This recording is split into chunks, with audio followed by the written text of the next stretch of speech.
Moletsane from National Business Initiative, Thando Lukuko from the SACAN, the South African Climate Action Network, and also from Munster Advisory. And then we're being joined online by Lani van Wyk from the Wilderness Foundation and one of the STEERCO members from the Sustainable Finance Coalition that focuses on landscape level investments. Our company, Climate Neutral Group, as you can see from the title of the talk, very much focused on carbon finance and the role that it can play in business deployment for adaptation and mitigation. However, we are taking a broader approach during this session as well. Certainly, I know that from SACAN perspective, CAN International is in opposition to the carbon markets, but let it not be said that we just take global opportunities to sit and fluff up our positions. I think it's an important thing that we need to be able to have active engagements with people from differing perspectives. And it's one of the reasons why we've got Thando here today. Just a little bit about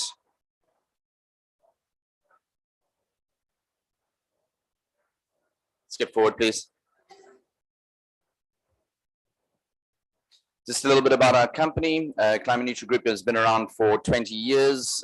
We work in both the offset space, but we also work in carbon management as well. So we advise our clients on footprinting, carbon emission reduction, and then obviously as a final resort, the carbon offset integration as well. So very much in line with the Science Based Targets Initiative approach. And over this 20 years that we've been in operation, we've worked with over 3,000 different organizations and mitigated or sequestered over 12 million tons of carbon from entering into the atmosphere. We have the world's only ICL approved climate neutral standard, which currently graces the covers of about 40% of Dutch coffee. We are also a founding member of the International Carbon Reduction and Offset Alliance. And we are also a B Corp certified entity, as well as being a founding member of the South African Carbon Markets Association. Next slide, please. Climate Neutral Group has been engaged in carbon offset development all around the globe. As you can see, we've got a range of different projects. One of the ones that's not listed on here is the Agri-Carbon program, which I'm going to talk a bit about today. But yeah, as you can see, we've got a wealth of experience in this. And at the start of the year, we got bought over by the Anthesis Group, which has now given us operational bases in another 21 countries around the globe. Next slide, please. These are some of the clients that I was referring to earlier. I'm sure you will all recognize many of the logos, but one of the things that's important in this is that many of our clients, having recently engaged science-based targets, net zero initiatives, and we are working very hard in terms of supporting these companies, both in terms of their overall strategy, but very importantly in terms of ensuring that we get the best prices for the carbon that really at the end of the day feeds down to the people on the ground implementing the projects. Next slide, please. We're also a member of the Sustainable Landscape it's now the Sustainable Finance Coalition. It started out as the Sustainable Landscape Finance Coalition, but now as they're starting to work in marine spaces, it now just is the Sustainable Finance Coalition. And this is really, I think this is really one of the core things that we're trying to bring out today.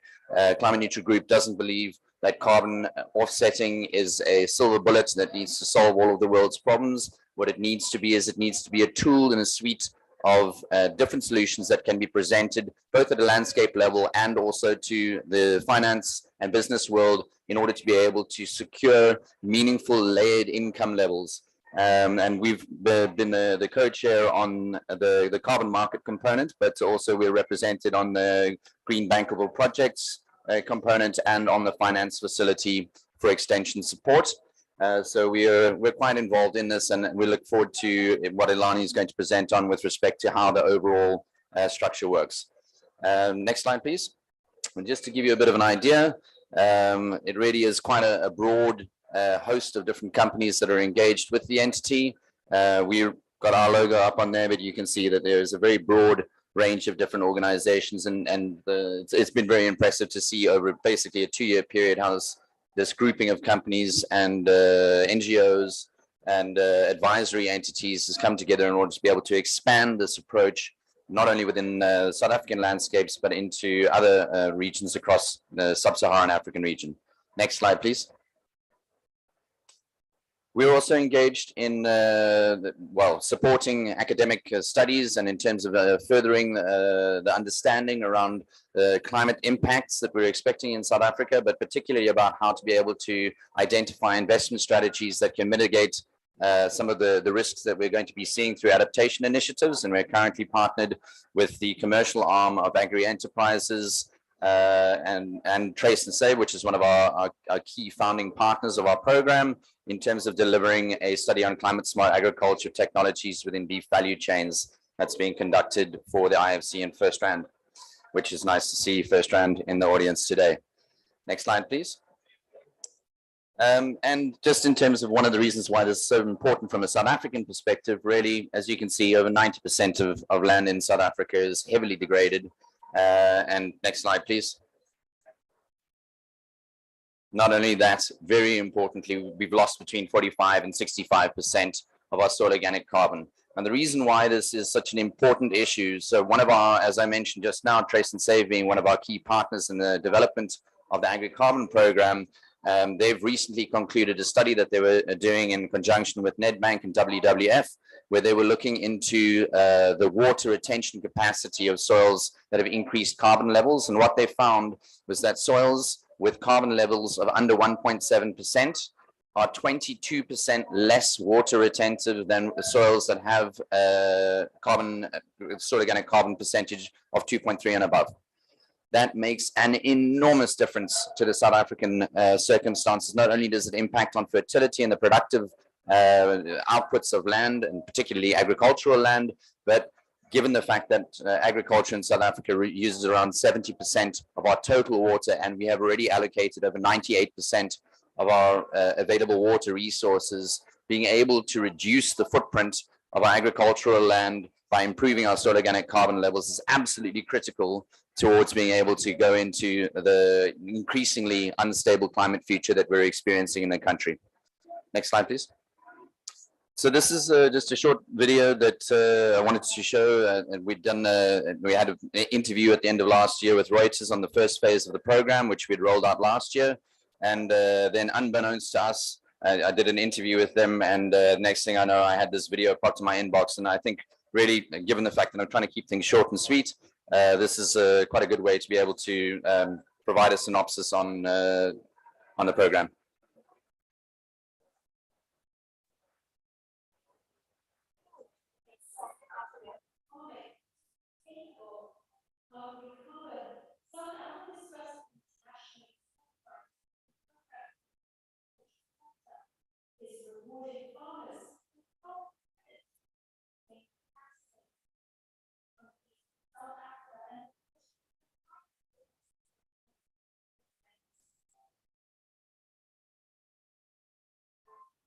Dairy farms in particular have not been criticized for producing large quantities of nutrition change.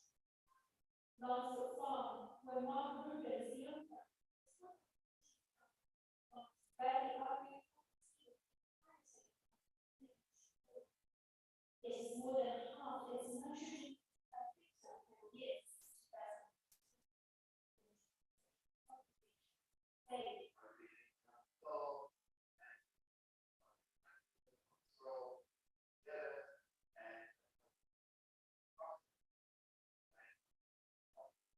This cows graze on selection of plants from chicory to fern that have a positive variety while helping preserve the soil's nutrients.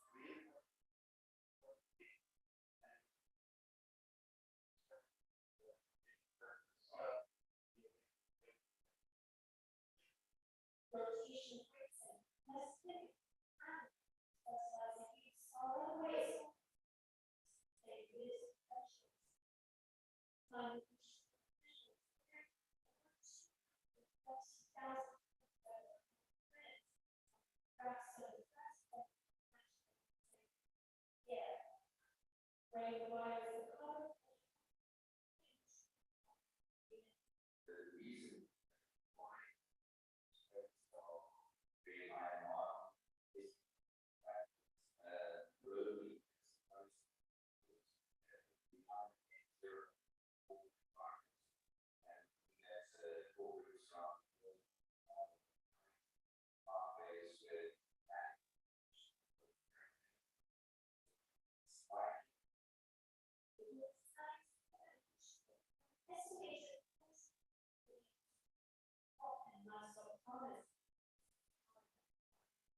potential projects are in Malawi.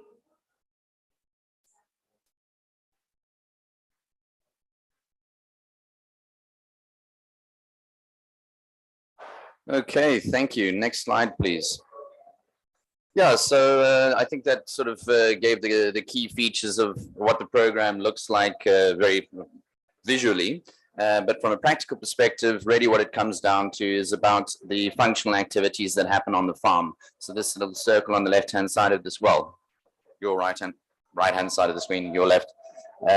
These are the functional activities that farmers are busy implementing. And really what it comes down to is farmers moving over from conventional agriculture into conservation or regenerative agriculture, ensuring that we keep live roots in the ground for as much of the year as possible, ensuring that the soil is covered ensuring that we have species diversity that can build nitrogen within the soil so that we don't need to apply so much nitrogen, minimizing tillage, ensuring that we integrate organic fertilizers like manure into, so that will often include livestock integration into what would otherwise be a monocrop situation, integrating intercropping, all of these different activities.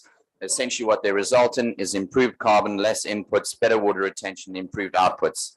And through the data that we get supplied through to us by our project partners, we then go through our modeling and emission reduction tools, which is quite an extensive process, get everything audited by what is currently ranked as the world's top environmental auditor, SCS Global. It's been a very long ongoing process. We're very happy to be drawing to a close now.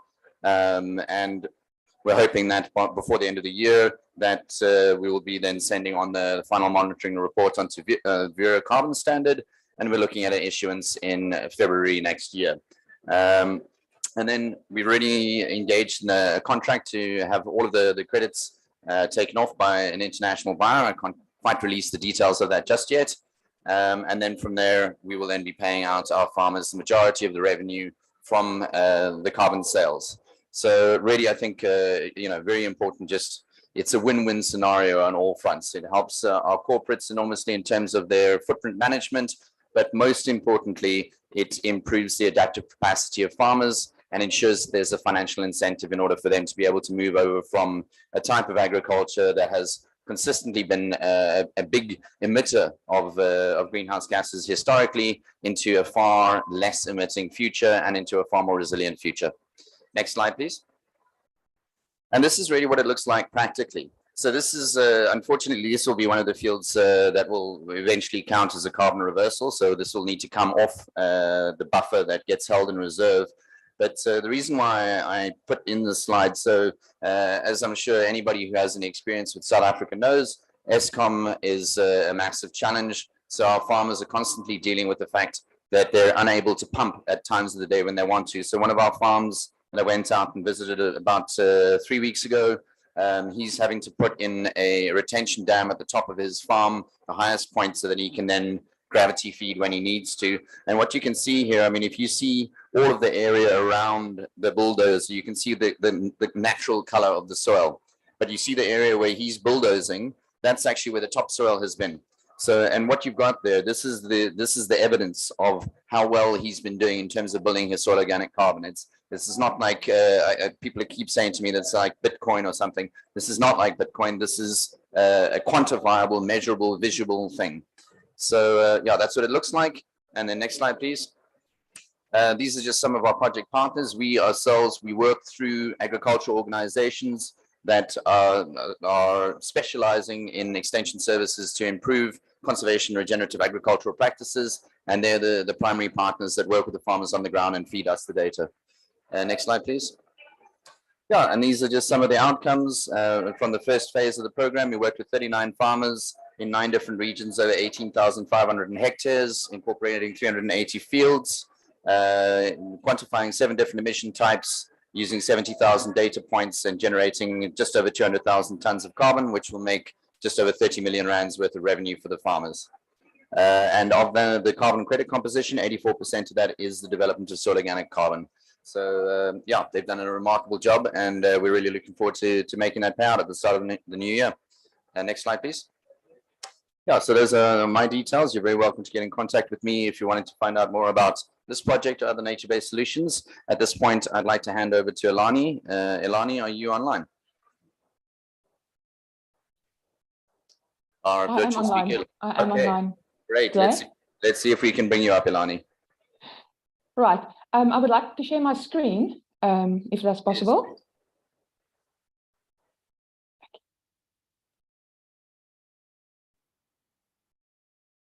Just a second, Elani. They're just sorting out.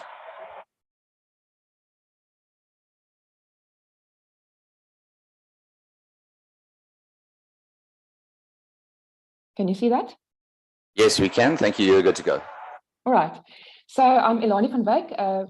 I lead the environmental tax and trading services at Wilderness Foundation Africa, and also, like Ray said, on the steering committee of the Sustainable Finance Coalition. So I'll be mainly talking about the Sustainable Finance Coalition and its work today. And what we mainly do is catalyze and drive the development of innovative finance solutions across land and seascapes in South Africa and across Africa. And so far, we've actually engaged 12 other African countries in the form of consultation or developing finance strategies or doing scoping analyses for these finance strategies to be developed. So as Gray has mentioned, the coalition has a certain structure which got its steering committee at the top there. Very importantly, we have the specialist and associate contributors. And I think those are the specialists, like, for example, Gray in carbon finance, giving us the impetus to work on a lot of different finance solutions that we want to develop. Because us as a steering committee or the people working on the coalition don't always have that expertise, but we've got the platform to bring lots of specialists together. Then we have the council, which is actually quite amazing, because there we have a cross-sectoral representation across South Africa and beyond our borders in terms of national government, national treasury, banking, finance, investment, venture capital, the legal sector, conservation sector, obviously, South African national parks. So in terms of the Council of the Coalition, we've got a huge and a broad stakeholder engagement platform where we engage all the different sectors that are invested in nature-based solutions and going forward, and climate change adaptation, etc. So we also have strategic partners like the Climate Neutral Group, where we work on the Innovation Hub in developing events, thus far only online events, except for one, where we interact on different finance solutions and different important aspects for this coalition. And also, Gray also mentioned the finance solution incubators, where we have developed innovative finance solutions for different landscapes. And as Gray said, there's not a silver bullet, or as Candace Stevens, our chair, always says, not a green finance unicorn. So you can't just use one finance solution. You need to use a tool set. Some of them may be small, some of them may be larger and have significant impacts, but you also, in addition to the hammer, you also need a nail in your toolbox. So, and carbon finance was one of those incubators that the coalition ran last year and concluded successfully. And as Gray has indicated, it has gone to pilot, it has gone to scale, and it is just one of the finance solutions that is actually benefiting the landscapes at the moment.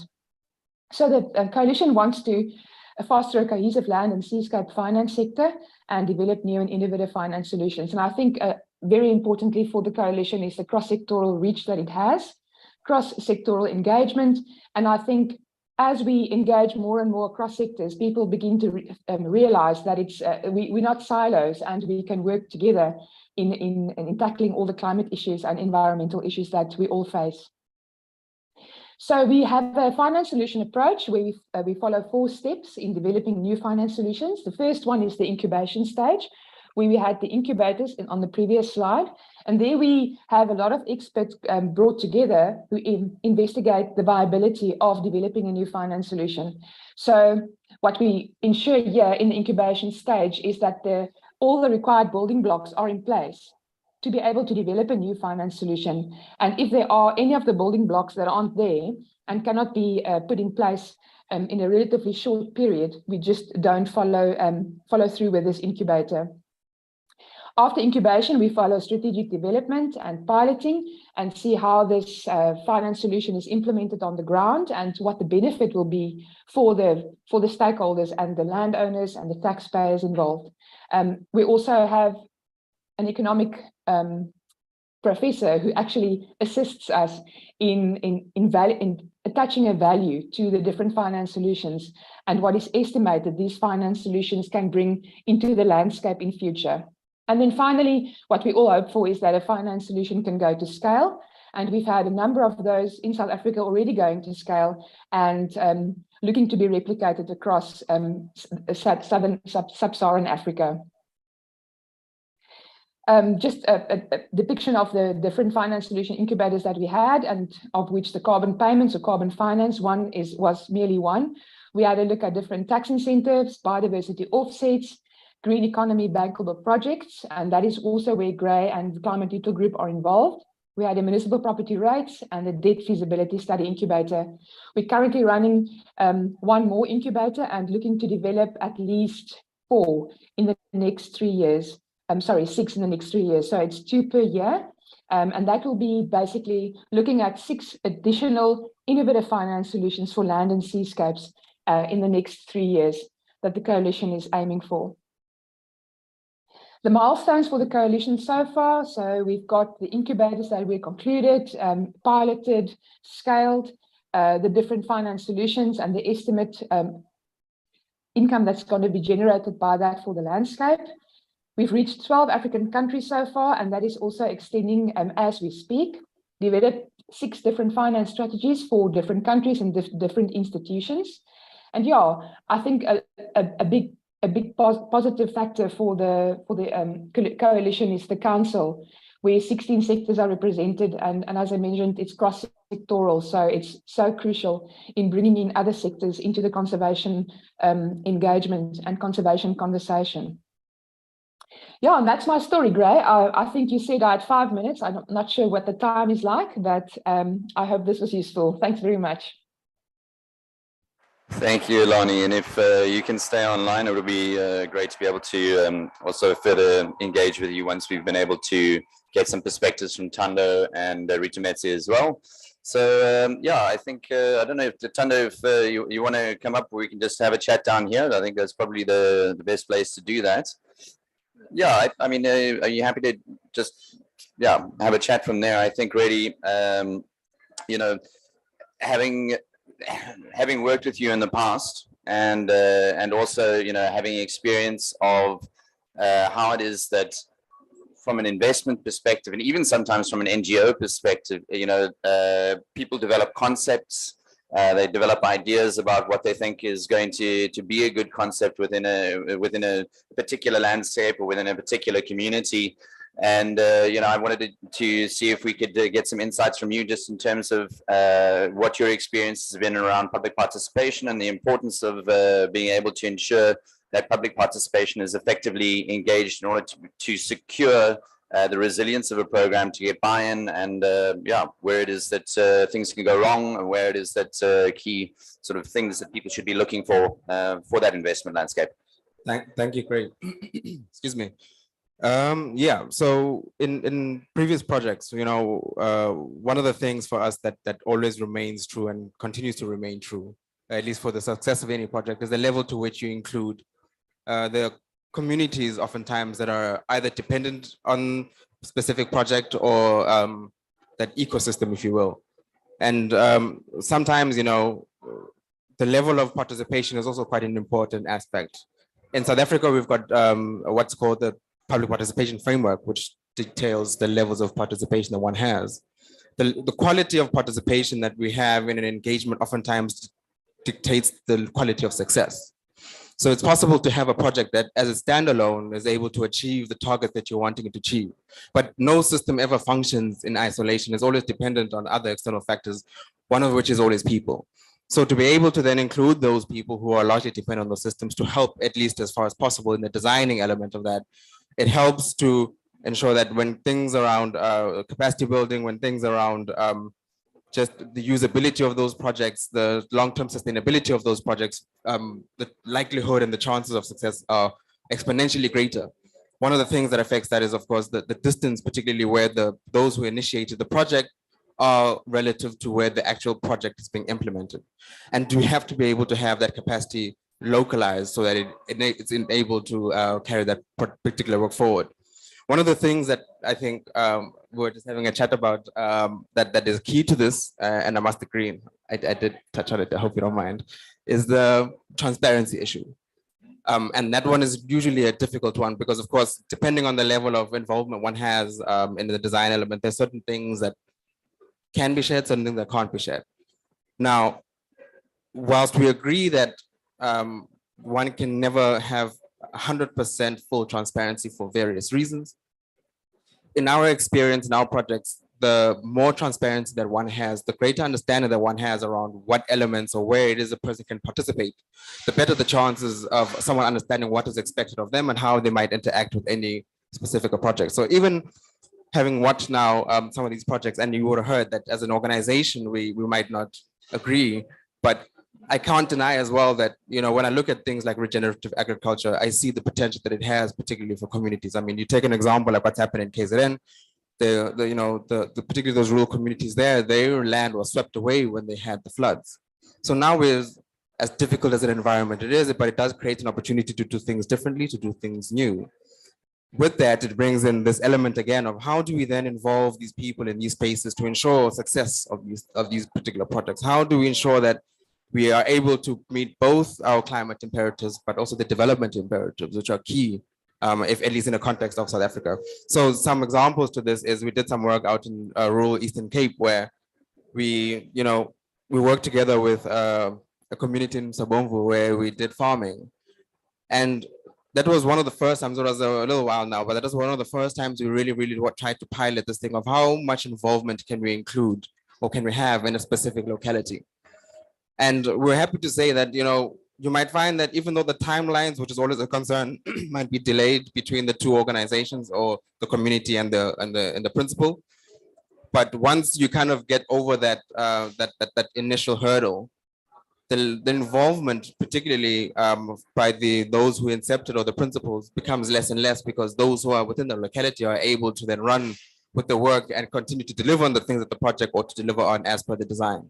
So this is just, at least from our experience, what we found to often work in projects such as this. Maybe we might be able to agree even on the carbon market thing, but another conversation. Thank you. Thank you, Thando. I think, I think it will be very good to have further conversations, perhaps not in this forum right now, around where it is that some of these differences of perception occur. But really, I think, from taking out from what you were saying now, I think there were three key things that I really hear in that. And the one is, when you talk about distance between the principal and the actual people on the ground implementing the project, that is not just a physical distance. That is an ideological distance. It is a worldview distance. It is a distance in terms of empowerment, economic access. And one of the things that I think is just absolutely critical when it comes to project design of carbon projects, of a biodiversity offset project, of a green project, a bankable solution project, any type of project that draws on socio-ecological systems, which are socio-ecological, if you haven't got the buy-in and ownership that is coming from the community, the people who are actively affected by the project and functionally need to be able to implement it on a day-to-day basis, your project is never going to work over the long term unless you keep throwing money on it, and that is not a sustainable solution. So thank you, Thando. Muthumetsi, I think that there's been a few comments, from myself and Thando. You've had a bit of a view around the Agri-Carbon Program, and as well, I think you have some broader familiarity with the Sustainable Finance Coalition.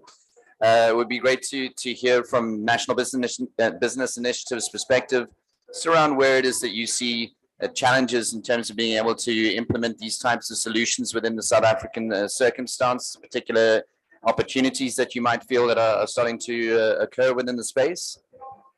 So thanks very much, Gray, and thank you very much for those inputs. So we had a little bit of a warm-up just before the session started. I think for me, what's important is I'm working in the business space, but I'm an ecologist at heart. So one of the things we were exchanging is that what is key is that we're putting these ecological systems, I think, at the heart of both the social and the economic system. So expanding, what you were saying, to building, I think, socio-ecological economic systems, and recognizing that intact, healthy, robust ecosystems are at the heart of our economic success. They're at the heart of our societies going forward. So for me, this is a very important point where we're bringing in landscapes, ecosystems, biodiversity, and so forth into some of the main decision-making structures and mechanisms that we have in the world today. And I think that is a big opportunity and a much needed one. It's an important way of then channeling investment into something that is truly investment worthy, one of our greatest resources. And it starts to build and bring about a structure and a system that allows a whole range of actors to come together. And I think to act as stewards in the different capacity of our key ecological systems, and making sure that we are able to kind of rehabilitate those systems that need to be rehabilitated, but that we're giving value and recognition to intact systems. And I think if you get the social dynamics of empowering the communities that are often linked to those resources, to those systems, you help them to, I think, you empower them to be a key part of safeguarding those resources, in addition to then participating more broadly in the economic opportunity that is available there. So I think one of the key things is just this ability to bring about those different parts of our economies and our societies. The other thing that I think is really important, and it's what was touched on a bit earlier, is we note that once you've kind of acknowledged the system, you need to have robust kind of standards and ways of ensuring that the intent of what that project is supposed to achieve, the benefits that we're seeking to achieve in investing those systems are actually transferred, they're actually implemented. And that speaks to a number of things. I think having the coalitions, having those different communities, but importantly, having the standards, a transparent and a credible way of communicating what has been invested in and making sure that it's actually taking place is something that is critical. And then perhaps the last part, and this speaks to a range of things from building the capacity, having in place the sorts of systems that don't exact an exorbitant kind of cost on participating communities and so forth. So those transaction costs, I think, are critical parts of making this successful. So we have to be able to connect businesses with communities, with projects, but I think in South Africa in particular, where we note some of the challenges that we have faced as a country, it's important to be able to invest in capacitating a whole range of stakeholders so that they're able to participate, and looking explicitly at how you perhaps minimize the transaction costs that are often a barrier to things like verifying or validating projects, and then allowing them to take place at scale, but noting that in many cases you're aggregating smaller projects that really bring about that inclusive component. So for me, those are really the key things. Since my last days, I used to work on carbon markets a long time ago when CDM was still a big thing. I note with a lot of satisfaction, and I'm quite happy that when it comes to quantifying things like soil carbon, recognizing which is a key resource, I think, for Southern Africa, where we don't have huge forests, for example, how we are integrating agricultural systems into broader ecological systems. And have these standards and the frameworks and the communication tools, as well as the M&E tools to stay faithful to what we're trying to do. These are really important advancements that I've seen in the past few years. So something really to look forward to as these projects are scaled up and grow, and we connect the different parts of the market, supply and demand. Thanks, Rituletse. Yeah, I very much support those perspectives there. And Ilani, in a minute, I'm going to ask you to make a comment just in terms of, you'd said about some of these examples that you have of the projects that you're scaling.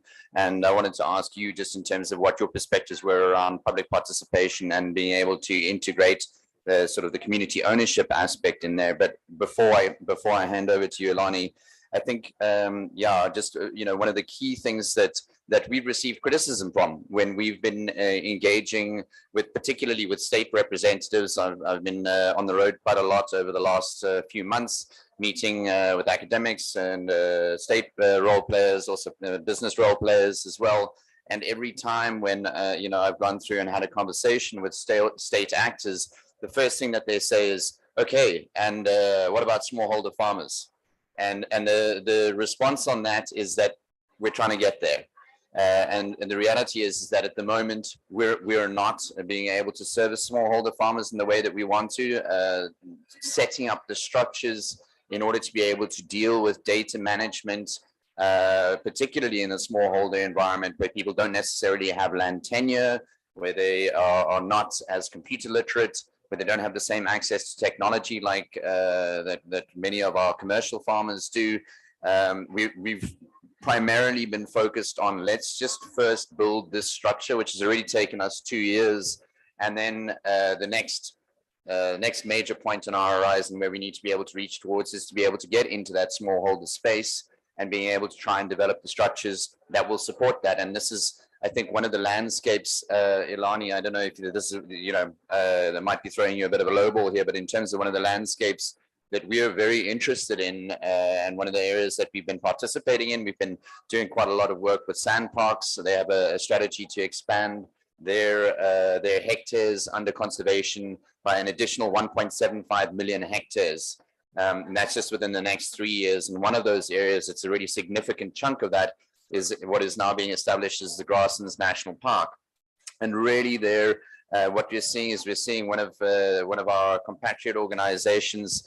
Originally, it actually started under Conservation International, and now it's sort of morphed into its own private business. There's a company called Meat Naturally that is working with communities in terms of being able to change their grazing habits and their fire management habits on their grasslands in order to be able to reduce the amount of topsoil runoff, improving the life quality of the cattle in the area, improving the revenue for the farmers involved, and also at the same time sequestering soil carbon. So those kinds of projects are definitely the kinds of projects that we're wanting to be able to start to move into the space with. We're trying to find the methodology that will work best in terms of being compatible with community structures. The methodology, so Rutumetsi was talking about standards. The standard that we are using, what's the methodology that we're using for our agri-carbon program is the VM42 Improved Agricultural Land Management Methodology. And the reality with that is that when we get our issuance at the start of the new year, we'll be the first company in the world to have received an issuance under that methodology. So it really is one of these situations where we're paying our school fees now. We're learning about, we had to learn the things that we don't know. And now it's about trying to see what it is that we can do to not only be able to create a model that is compatible with the smallholder environments and the people who are most vulnerable to climate change, but also then go out there and to work with partners, organizations like Conservation International, like Thando at Mansa Advisory, in order to be able to ensure that community level buy-in and integration, the public participation, the ownership is really key, and being able to actually deliver that over the longer term, because these projects do need to be long term. Crediting periods are normally 20 years. So yeah, we need to ensure that these get integrated into the day-to-day living of the communities that we want to address. And then I think, just one other comment on that, you were saying about linking businesses to communities. And I think really, if we're intending to get that right in the South African context, 40% of BEE spending gets spent into enterprise and supplier development. And if we are conscientious about that, and those of us within the climate community are actively engaged in being imaginative and consulting with experts like Ilani, like Thando, like Rutumetsi, in terms of being able to develop the right kinds of structures, we can go to corporates to look at how it is that corporates can roll out enterprise and supplier development programs that deal with climate resilience in particular, and that can do that in an inclusive fashion. So there are some examples around that. I know, like Tiger Brands, for example, they've got 140 million rand budget, which they're wanting to then spend on smallholder farmer integration into their value chains. That needs to be the kind of mechanism that we can start to ensure will deliver on climate resilience outcomes going forward.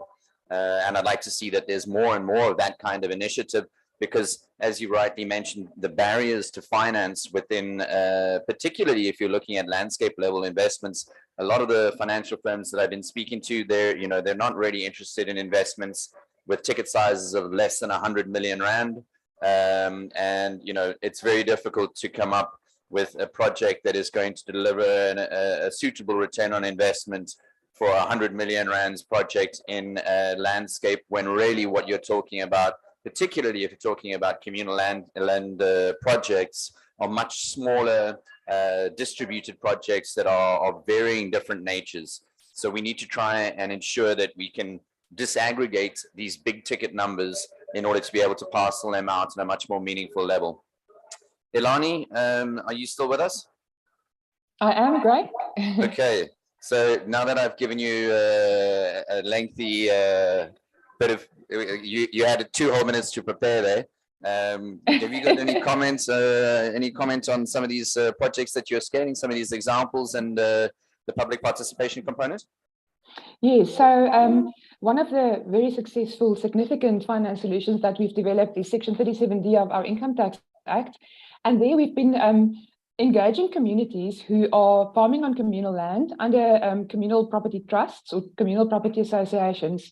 We haven't thus far been successful in implementing the tax incentive for them, but we have the engagement platform already. And once they start paying tax, we can assist them in claiming those tax deductions. That's just one example. I think the biggest challenge for communities is the governance structures that need to be in place, and also the financial and tax structures that need to be in place for those communities or communal property trusts to be able to access, for example, tax deductions or carbon finance. I think the governance structures are quite important.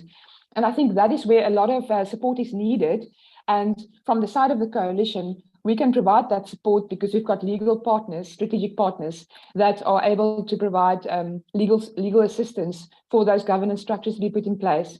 Another example where we assist communities is also the property rates fiscal benefit, and that we've done successfully for a communal property in KZN, actually a big game farm that's owned by communities. They also are eligible for this Section 37D tax deduction, but I think more tangible is the property rates fiscal benefit, where we assist them in accessing the property rates exclusion that's in the Property Rights Act currently. So that's been done successfully, and we're also looking at scaling that to other communities elsewhere in the country. And then I think when you talk about SANParks' expansion, especially in the Grasslands National Park, so there are so many various benefits that communities can actually receive once all those contracts are in place with SANParks and with the other stakeholders and strategic partners. So there we look at, for example, as you say, carbon finance on a large scale. We can look at 2 different tax incentives that can be granted to communities where the governance structures are in place and where they are eligible for those tax deductions. The property rates exclusion that we can assist with. So I think there are benefits that can be granted to communities, and I think with Grasslands National Park specifically, where SANParks is engaging the community, the private landowners, the commercial landowners, from start to finish. I think that is key. We've got the buy-in from all the different stakeholders in the area, even before the declaration of that Grasslands National Park is done on private and communal land. And what is nice about that early engagement is that you know what is necessary for certain fiscal benefits to be implemented, and you make sure that that is in place, so that once you get to the point where they can start accessing those fiscal benefits, you don't have an obstacle or a hurdle that you need to cross that you didn't think of before. And yeah, so I think community engagement, grassroots level engagement is one of the crucial building blocks in all of these finance solutions that we implement, and that the coalition is also developing.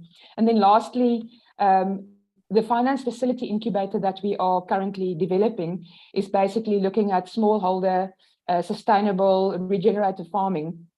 And I think that is where a lot of the communities that are involved in agriculture will be able to benefit in terms of blended finance, extension support, etc. That is so crucial for these communities to be able to farm successfully, but also climate friendly and environmentally friendly. And I think, as you said, the land degradation in South Africa is so big and so significant. I think a comprehensive extension support program to all the farmers that are involved is crucial in getting to land degradation neutrality and also reversing that degradation that's happened already. I hope that answered your questions. Thanks, Ilani. That was great. Yeah, and just to echo what Ilani was saying there, having worked within this space myself for a number of years, I think the governance components are absolutely critical. You know, if if you lack a clear structure, particularly around who gets to benefit and who does not get to benefit from a project, what ends up happening is that there's blurring of the lines, and very often what ends up happening is that the conflict can ensue as a result of not being clear about essentially who is part of implementing a project and who is part of benefiting from a project. And that is one of the things that needs to be really carefully looked at and managed as projects get conceived of and as part of the process of consulting with communities and co-designing. We did manage to get a little bit of an extension in terms of our time, so we obviously had some technical difficulties at the start. We've got another 7 minutes until we need to log off, but before we do, I wanted to first and foremost ask if we've got any additional points that need to come from Rituletse or Tando before we can just open up to the floor and ask if there are any questions that we should look at there. I do have some final words I want to say myself, so I'll wait to see if there's anybody in the audience that wants to ask anything, or anybody online.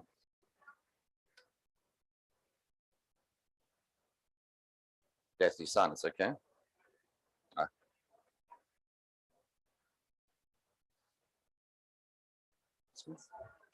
Nobody with any burning questions? Well, feel free to throw up a hand if you do have one, but one of the things that I did want to mention, given the fact that we are here at COP as well, there's been a lot of discussion, as I mentioned, about the need in order to try and disaggregate some of the finance that is really starting to take interest at the landscape level approach. We've had a number of conversations with financial institutions over the last year and a half, looking for opportunities about where it is that they can get involved in terms of tapping into. Obviously, there's a lot of interest from the carbon market perspective, but where is it they can invest in terms of nature-based solutions on the broader front? And this has been one of the ongoing conversations that we've been having both inside our organization as well as with the Sustainable Finance Coalition. And one of the things that we'll be working on as we go into the new year is that we'll be working on developing something that's quite similar to some of the work that has been done by our colleagues at Green Cape, who some of you might be familiar with the Green Outcomes Fund. And in the same way that the Green Outcomes Fund was looking at taking big ticket items, large sums of money, and then being able to do due diligence at a smaller scale so that we can invest in mitigation adaptation projects under much smaller ticket sizes, and particularly looking at being able to get supporting finance in order to be able to drive forward particular climate outcomes. We too will be also looking at being able to develop a facility around that for landscape level investments. So yeah, very definitely welcome those within the financial sector. I know that some of you are currently sitting here to come and have a chat with me about that afterwards. Be very keen to engage with you on that and look at how it is that we can engage in a partnership to develop a structure of that nature. Yeah, and then if there are any final comments, if there are none left coming from the audience. Oh wait, I think there might be one. Is that a comment that's coming from? I can't see it on my end. Ah, okay, no, that's fine. Okay, then, yeah, so apologies for the initial technical difficulties at the start of the talk. I think we've managed to make it through without having the internet crashing on us again, which is very relieving. And thanks for your attention. Thanks for your participation, Rituletse, Tando, and Elani. Really looking forward to carrying this conversation forward with you both, and looking forward to conversations with you about how we can change Can International's mind around carbon markets. Thanks very much, everyone.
Well, good afternoon, everyone.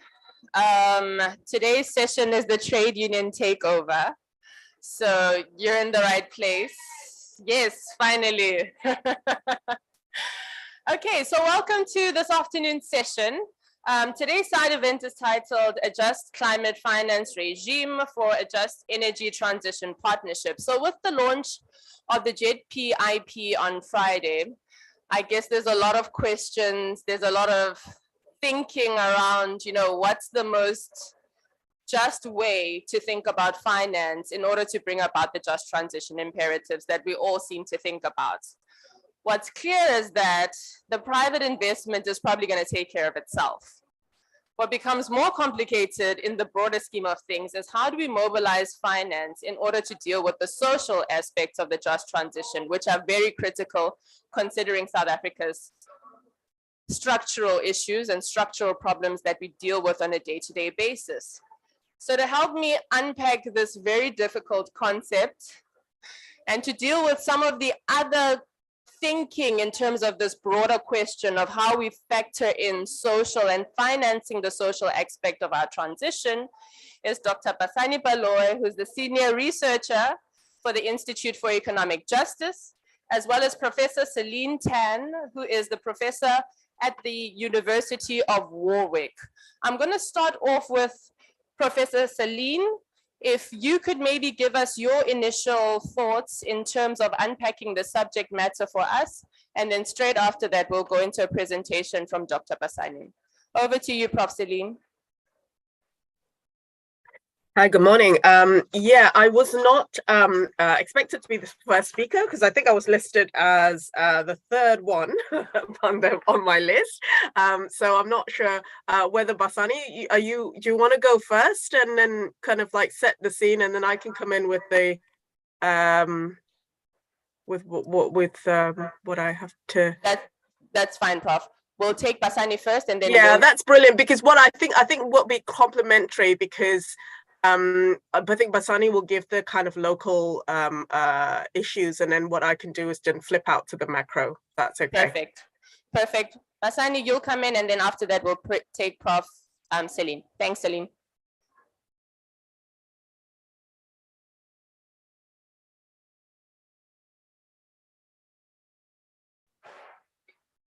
You can hear me? Excellent. If I can just be helped with the slides. Oh, okay. Thank you.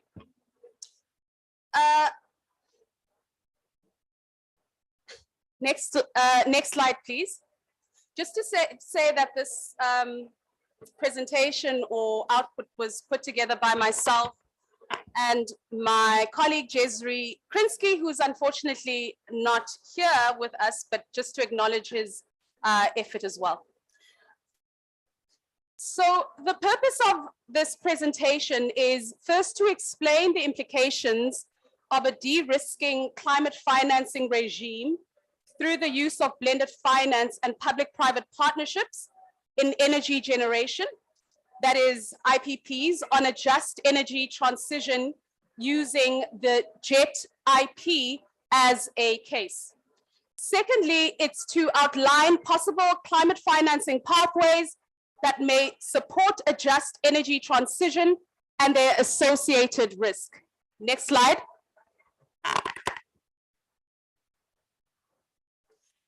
So the Just Energy Transition Partnership is a climate financing deal entered into between the governments of South Africa and a set of global North countries to mobilize finance in support of South Africa's decarbonization strategy. Already about 8.5 billion US dollars has been committed, and the major sources of financing are loans at about 81%, mostly in concessional loans that dominate, and then grants occupy about 4%. Next slide, please. This financing is being targeted mostly at the electricity infrastructure sector, which enjoys 89.4% of committed JET-P finance, with a focus on private provision of energy over the near term This will be in the form of an accelerated rollout of independent power producers, whose merits I'll get to later. But it's important to say that only 0.3% of committed JETP finance is targeted towards economic diversification and innovation, and 0.1% of committed JETP finance is targeted towards skills development. Next slide, please. So there are 4 critical concerns that the IEJ has with the JETP financing. The first is prioritize private sector profit opportunities on infrastructure, all the while the state assumes quite a lot of the risk. It worsens fiscal conditions as IPP lock in Eskom into expensive forms of provisioning. The third is that it exacerbates energy poverty. And then the fourth is that it perpetuates the minerals energy finance complex by disincentivizing the industrialization of the renewable industry necessary for decent work creation. Next slide, please. So IPPs are highly leveraged assets, meaning they have high debt to equity ratios that average around 80% to debt to 20% equity on average to produce 5 gigawatts of energy, which is more than Eskom at 44 gigawatts. Some IPPs have even had higher leverage at 95% debt to 5% equity.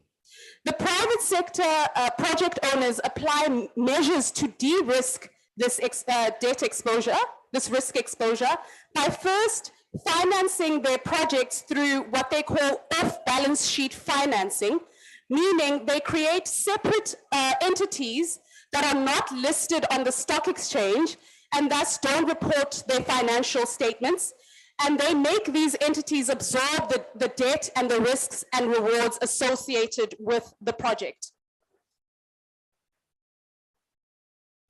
So private finance is also de-risked by mobilizing public money through mechanisms such as first blended finance, which combines public concessional finance as well as grants with private finance.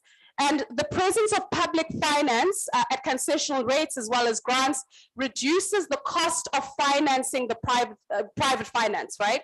So second, they de-risk through also demand guarantees that are instruments that oblige Eskom to pay a set revenue to the IPP throughout the lifetime of the contract. Third, there are also contract lock-ins that force Eskom to pay this set guarantee over a long period of normally 20 years. And these contracts are inflexible and result in heavy penalties should Eskom not afford to honor them.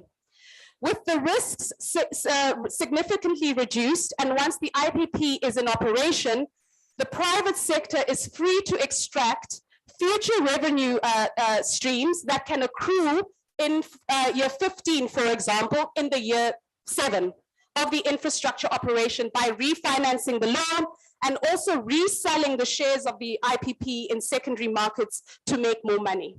Therefore, the rewards are privatized while the risks are socialized. Next slide, please.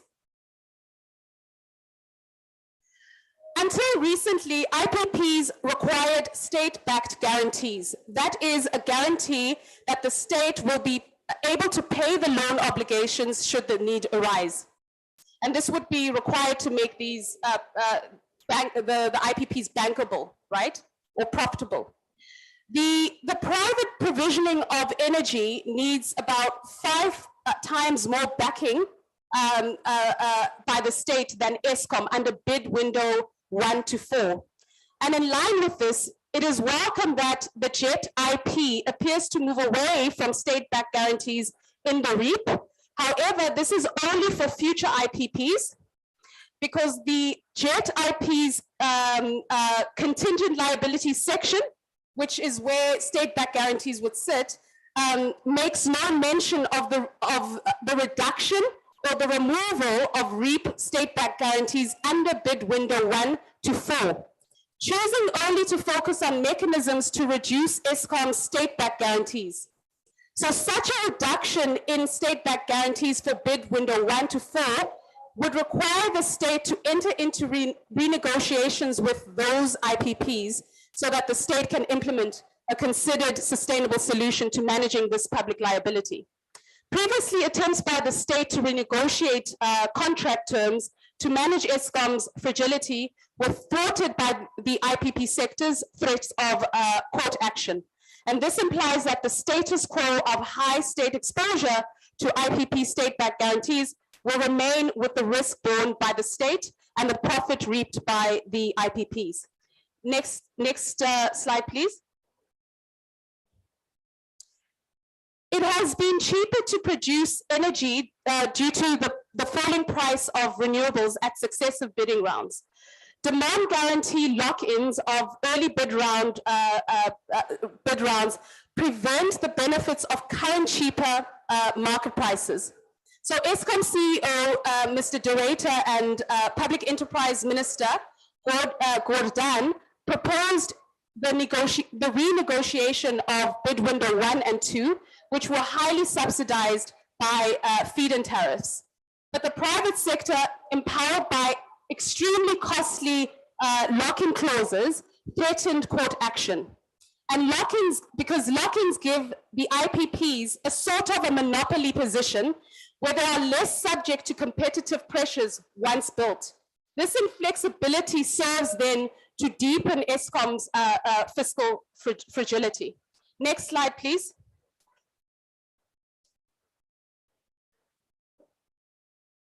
Now, the JET IP frames the energy poverty as a grid access issue, right? Even though it acknowledges that about 80% of households in South Africa have access to the grid, which is quite high.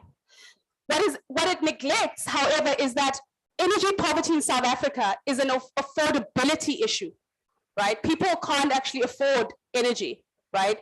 Still, the JET IP focuses on cost-reflective tariffs to support a privatized energy system that it envisions. So cost-reflective tariff structures should more honestly be labeled as cost plus profit plus interest reflective tariffs, as the normal rates of profits are actually naturalized and hidden and made to be costs. So this is necessary to guarantee the revenue streams that the state has promised the private sector in their demand guaranteed offtake agreements. Therefore, heavy reliance on private finance could produce pressure to increase user fees. So of the 319 billion rand targeted for catalytic investments for municipalities by the JET IP, 0.2 billion is targeted towards knowledge generation or research models for cross-subsidization. Therefore, the JET IP does not make investment commitments to substantively support the free basic electricity subsidy for poor households, which will be needed as embedded generation comes on stream at greater scale. Next slide, please. So with regards to job creation potential will be in the renewable energy manufacturing sector, amongst others, and not in the electricity generation sector. There will be a need for a balance between adequate energy infrastructure investment for energy access and adequate renewable energy manufacturing investment for job creation. The investment needs for the localization of renewable energy value chain is estimated at 418 billion rand to meet the integrated resource plan. The JET IP apportions only 1.6 billion to the localization of clean value chains, which is equal to 0.4% of the investment need for localization. So the JET IP apportions 648 billion to electricity infrastructure, right? Decommissioning, distribution, generation, transmission. Now the imbalance will continue the dominance of South Africa's existing growth path, the minerals energy finance complex, which is not a job creator.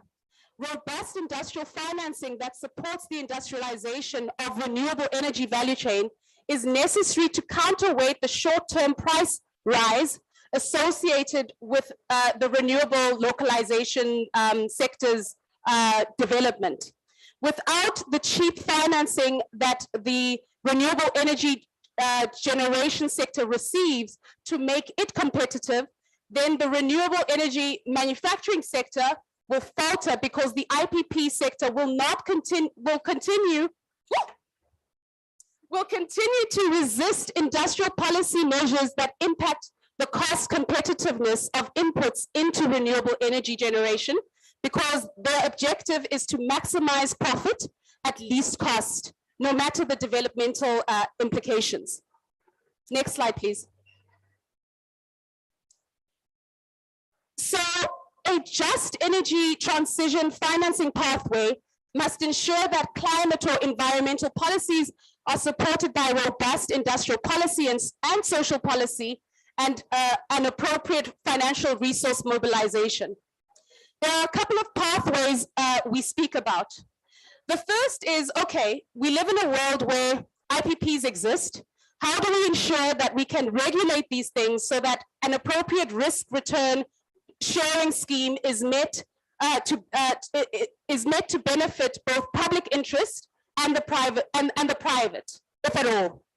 Some measures that could be in place are contracts to be made public, so that there's oversight and there's risk management, or there is cost comparisons between what public IPPs or public-private partnerships can provide with, and those are compared with public-private, with public provisioning in order to aid decision-making, so we are indeed getting the least cost option. So we shouldn't go by this idea that let's just go PPPs without actually making these cost comparisons between the public and the IPPs. There also needs to be the improvement of state negotiation capacity and capability, empowered by a policy framework that does not allow them to enter into contracts that generate fragility. There's also a need for robust localization policy that needs to be enforced. However, there are risks here, and which is that to enforce such terms, you are up against a global financial architecture that has prioritized minimizing private sector risk exposure and maximizing profit opportunity. And this global financial architecture includes the Bretton Woods institutions and financial market actors and the global north countries. Another risk is that it requires a strong state that can discipline the private sector and not be captured by vested interests from the banking or the IPP sector to direct state policy to line their pockets to the detriment of the just energy transition. Another pathway, second pathway, is debt cancellation and reparations for climate justice as a public pathway energy system. The second is saying, okay, we can still build a public pathway to a renewable energy system, but this would require the cancellation of the World Bank's odious debt and climate reparations owed by corporations and global north countries to the global south. The dominance of grants over loans would be very key here, and the wider creation of redistributing special drawing rights from surplus global north countries to deficit global south countries. So SDRs basically allow countries to have access to foreign currency in times of emergency, as in the case of this climate crisis. The risk is that this requires a fair and just multilateral climate financing regime, which currently does not exist. Moreover, the problematic multilateral climate financing regime that we do have will be further weakened, will be made further weakened by bilateral climate finance. A deal with one country brokering a deal with 5 powerful countries may look different to a deal that is brokered between 152 developing countries versus 36 developed countries, as an example. So the final pathway is allocative green credit pathway. And this is taken from the sterling work of Katie Edward and Diana Gabor and others who have just released a paper called Aligning Finance with Green Transition from a risk-based to an allocative green credit policy. They draw on the experience of East Asian tigers to develop their economies using policies that integrate financial, monetary, fiscal, and industrial policy to ensure that finance is directed towards productive investments that can catalyze development so that the dynamics of private allocation do not undermine the overall developmental strategic objectives of the state. So integrated with environmental policies, these allocative green credit policies are central to directing investments towards sustainable, productive investments to ensure a just energy transition or a green transition more broadly. These policies come in 2 forms, direct and indirect credit policies, both of which can be directed towards the banking system, as well as institutional capital such as pension funds, insurance, and asset managers. The indirect allocative policies are monetary policies that are aimed to adjust the relative costs of providing capital to different sectors on favorable terms, on favorable versus unfavorable terms, depending on whether the sector is dirty or green. So for instance, a bank's reserve requirements can be made high, or credit guarantees can be dispensed, and loan refinancing terms can be made favorable, depending if the sector is financed as green or dirty. And then you have direct allocative credit policies, which are monetary policies that are more coercive in that they directly intervene to set the price or the quantity of bank credit for particular sectors. So this was not only done in East Asia, but it was also done by the apartheid government back in the day. And that is how we actually industrialized the South African economy, but based on a fossil fuel type of energy system. But this time you give a direct mandate for these investments in green economy sectors. So this is a way of doing domestic resource mobilization. So we argue that given the finite resources and the catalytic role of the state, that these incentives and mandates must be directed towards sectors that are green, can create jobs, and are too nascent or infant to attract private capital, such as in the renewable industry manufacturing sector. So the risk here is that you will be opposed by the Bretton Woods institutions and the economic orthodoxy that is well established within the National Treasury and also the Reserve Bank, that is supported by not only the Washington Consensus, but also what Daniela Gabor calls the Wall Street Consensus. Thank you.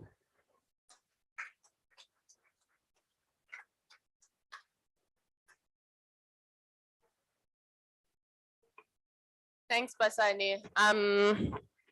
Just checking if you can hear me. Thanks, Basani. You've provoked a lot of questions, but we're not going to get into them right now.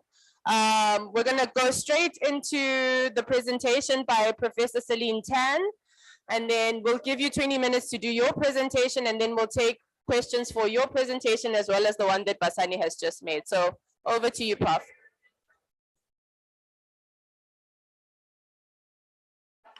Prof, you're on mute. Sorry. Can you see my screen? Am I sharing my screen? Yes, we can. Okay, brilliant. I'm just going to is always the terrible thing. I've done this a million times. So I am just going to, I think you are now seeing the presenter view, aren't you? Rather than, let me just swap that. Hopefully you are now seeing the actual slides, right? So I'm just going to come from this position. I'm going to shift out. Basani has just given quite extensive overview of the JTEB. And I think that's really very multifaceted and very detailed presentation. And I can't really add much to the little details and the technical details of the JTEB. What I would like to come in is kind of from an international economic law perspective and a kind of global financial architecture perspective, which I think Basani touched upon. And I think it's really important when we look at these transition kind of packages and how the climate finance architecture is basically moving to this kind of mobilization of private finance. I think that's the big key thing now that's been in discussion at the international level and also at sort of national level, that the narrative that the state can't provide it, official financiers can't provide the resources that is necessary for climate action, and that we've got to move towards mobilization of private finance. I think Basani's just set out quite a significant number of concerns that we might have with that process. And I'd like to set out the kind of more macro perspective on this and the implications I think that civil society and sort of state governments in developing countries might want to think about in terms of looking at these financial resources, because I think they have very significant implications on countries' ability to engage with the global economy, but also importantly, the countries' abilities to actually do the just transition. So there's a lot of impact that actually paradoxically will constrain countries' space to move towards this kind of green decarbonized economy that we want to. And I think that's quite important for us to think about. So one of the things that I'd like to kind of highlight here is that when we're talking about the legal policy architecture of climate finance, we're looking at two very, very separate regimes. And these two separate regimes, I think Basani highlighted earlier as well, are completely disconnected in a way in terms of their interactions. And I think now we're looking more at this, movement to align it, but I'm not necessarily convinced that it's going to be aligned in the way that is in a more equitable direction. So if we look at the global climate regime, those of you who are there in Egypt, and really sorry I'm not, is that that these are obligations, right? There are obligations to undertake mitigating measures. There are obligations to undertake, financing to developing countries. The developed countries have greater obligations to mitigate. They provide finance and technology transfer to developing countries. And this principle of equity in common but differentiated responsibilities and respective capabilities is really central to that regime. That's not what you have in the financial architecture. This global financial system will be absolutely central to this mobilization delivery of climate finance going forward. I mean, as we have heard through, as Basani has said, and through the kind of case study of the JTEB, we can see that actually a lot of this will be directed through these international financial institutions, through the financial global financial architecture, international financial institutions, but they are very challenging because there are structural deficits inherent in them, right? It's very fragmented. There isn't a single kind of global policy institution. The IMF plays an important role, but governance of the IMF and these institutions are really problematic. So this fragmentation is going to impede coordinated action on climate action, right? And then importantly, developing countries like South Africa and all the other middle and low income countries have much less voice and representation in the international financial architecture than at this climate regime. I mean, the finance agenda will be set, by developed countries. I'll go into that in a minute. How? And it's really poorly aligned with development cooperation principles, even when you look at it. So there is a real problem when we then start routing climate finance through private financial instruments, through public-private finance, which marginalizes state civil society from these architectures, these global mechanisms of decision making. So I think we need to kind of look and kind of think through the differentials in these systems and where, you know, climate finance is going to be delivered.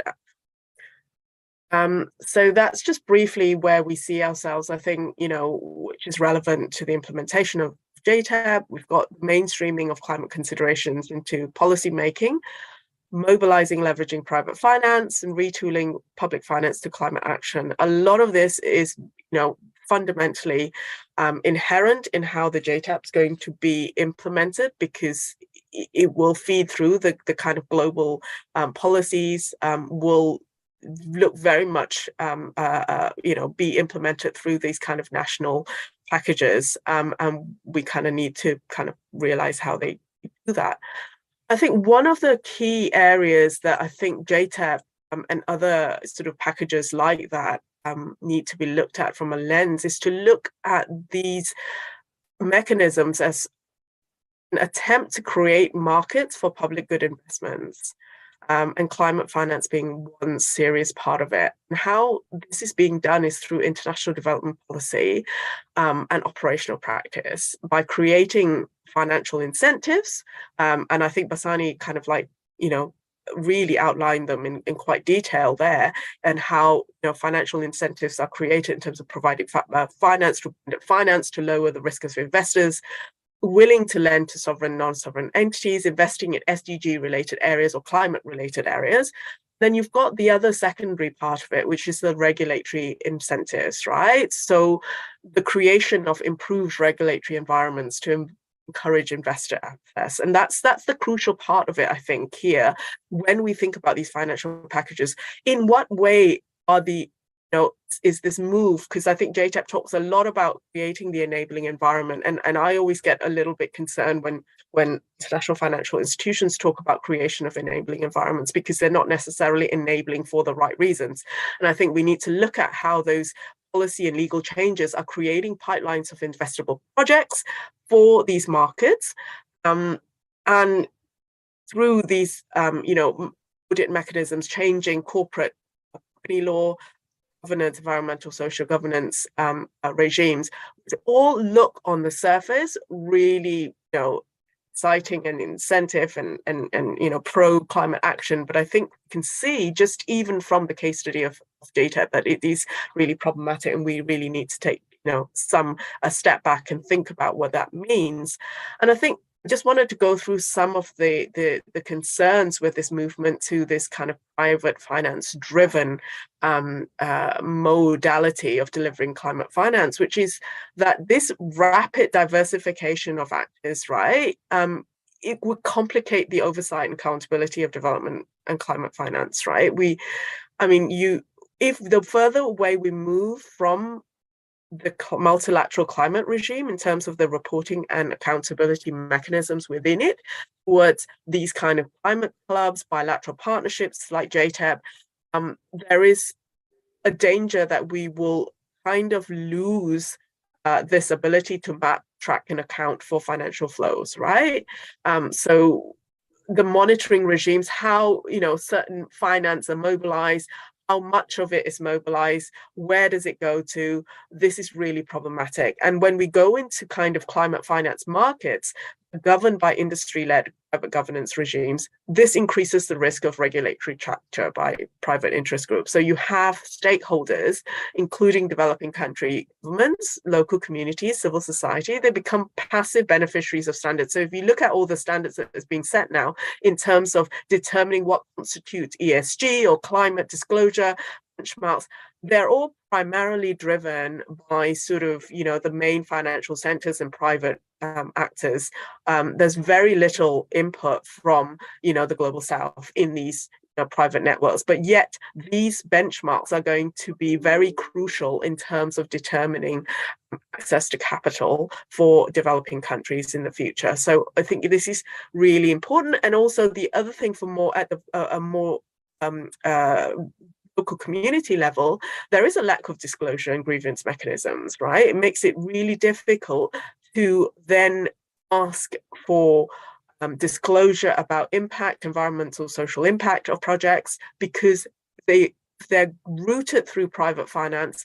Again, it's very much project-based level where these disclosure grievance mechanisms are taking place, rather than, let's say, you have the World Bank and the inspection panel mechanisms of ombudsmen at international financial institutions and things like that. So you've got a problem with accountability and oversight when you move into these kinds of areas.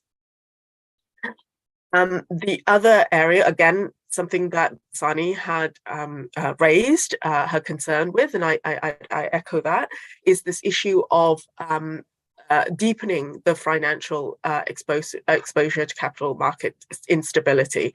So the more we move to private finance, the more we move to reliance on private capital and international capital markets for financing very, very important public goods like climate action.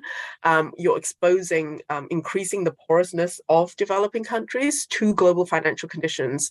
And we've seen, I'm based in the UK where, I think everybody pretty much knows what happened. They had a financial meltdown, a month ago after the mini budget. We all know that, even a country like the UK, with quite a significant, it was quite highly significant financial center, can be exposed to this very unstable regime once you're exposed to the financial market. So I think there is a really, I would say that we need to be really cautious when we move to private financial finance as a source of financing, because really does also expose developing countries to changes not only in financial conditions of systematically important countries, but also the policy and regulatory changes, right? So any changes to, for example, asset management or pension fund standards within the systematically important countries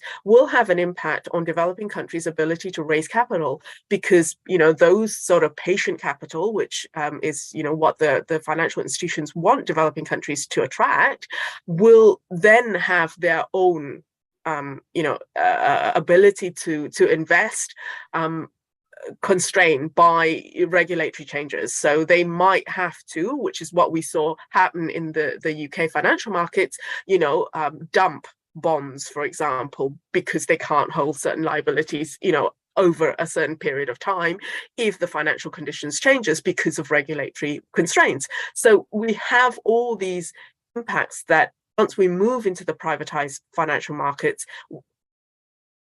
loops developing countries into a framework which is much more complicated.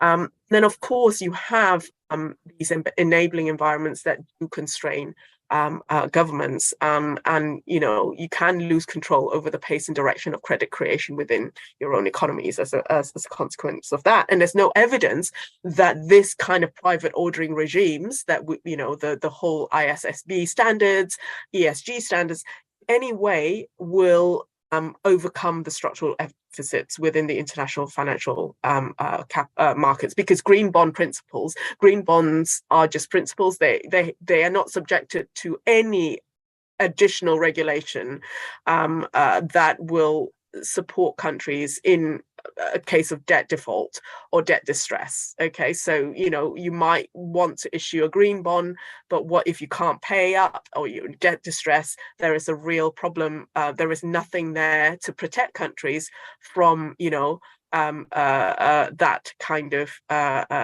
debt. You still have to repay your debt. There's no condition attached to that which will allow countries to insist on a haircut or a suspension to that. So the alignment of capital markets and financial markets to climate action needs to be much more fundamental than just tinkering with this kind of templates for contractual regulatory governance at that point.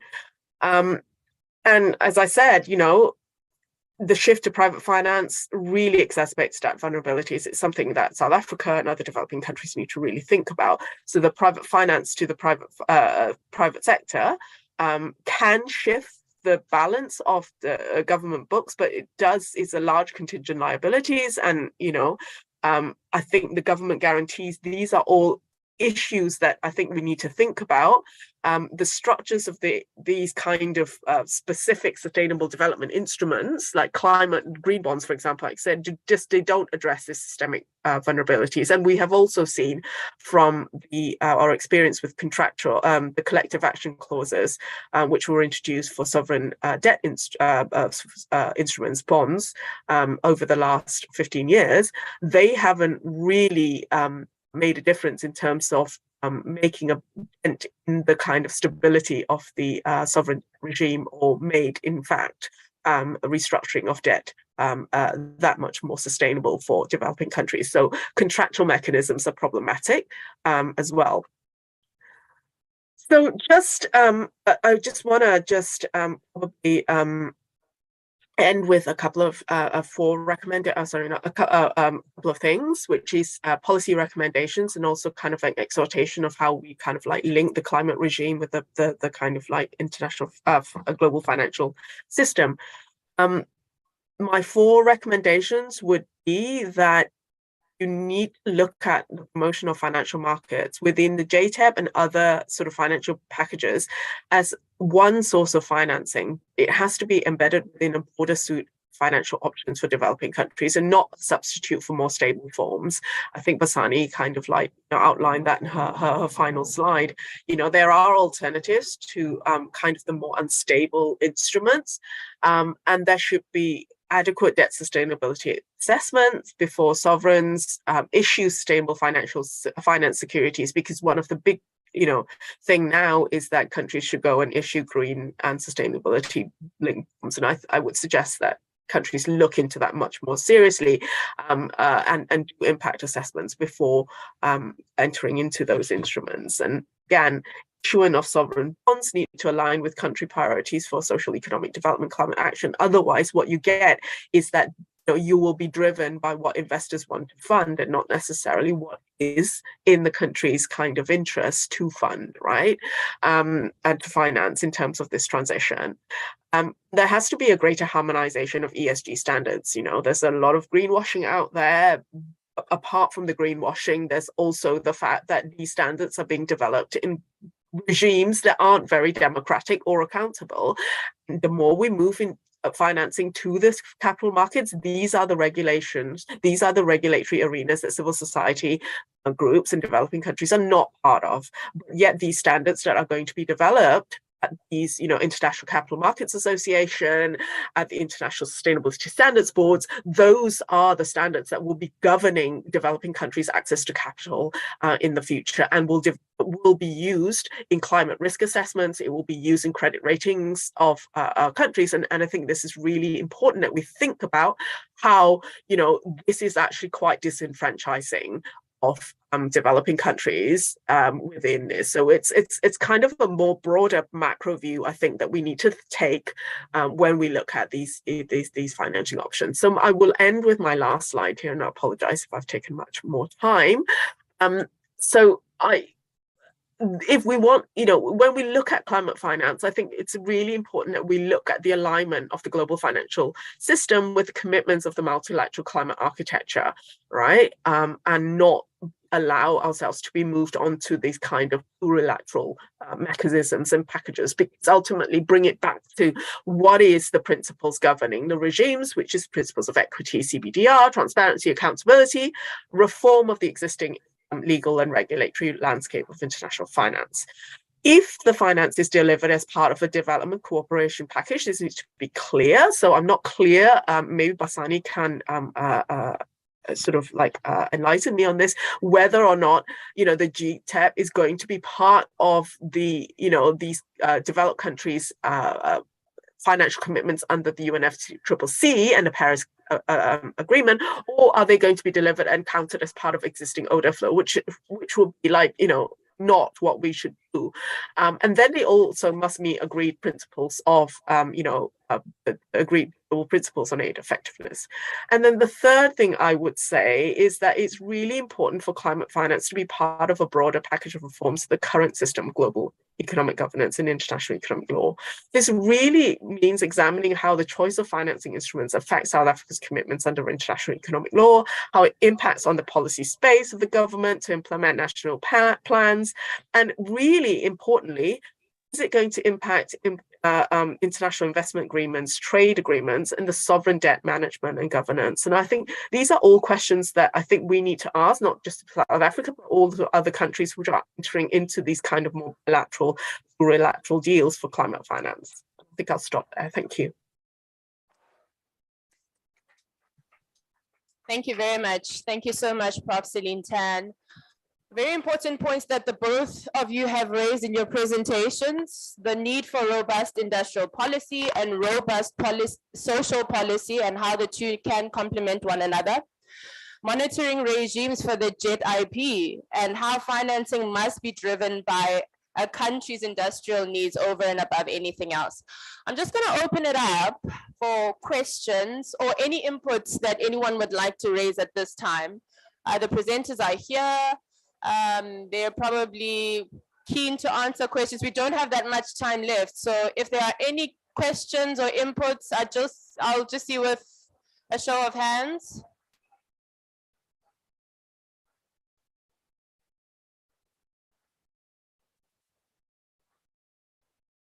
No questions. You're happy with the presentation?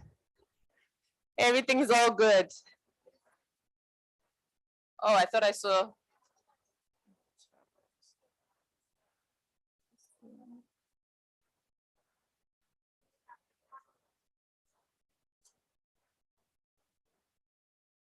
Okay. There are some questions in the chat, I believe. Trying to see.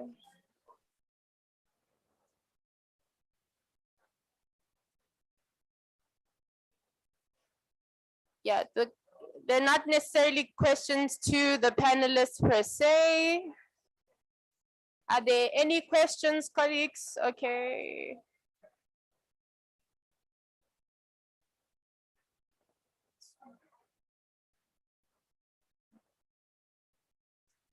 Okay, I see a question from Anne on the chat.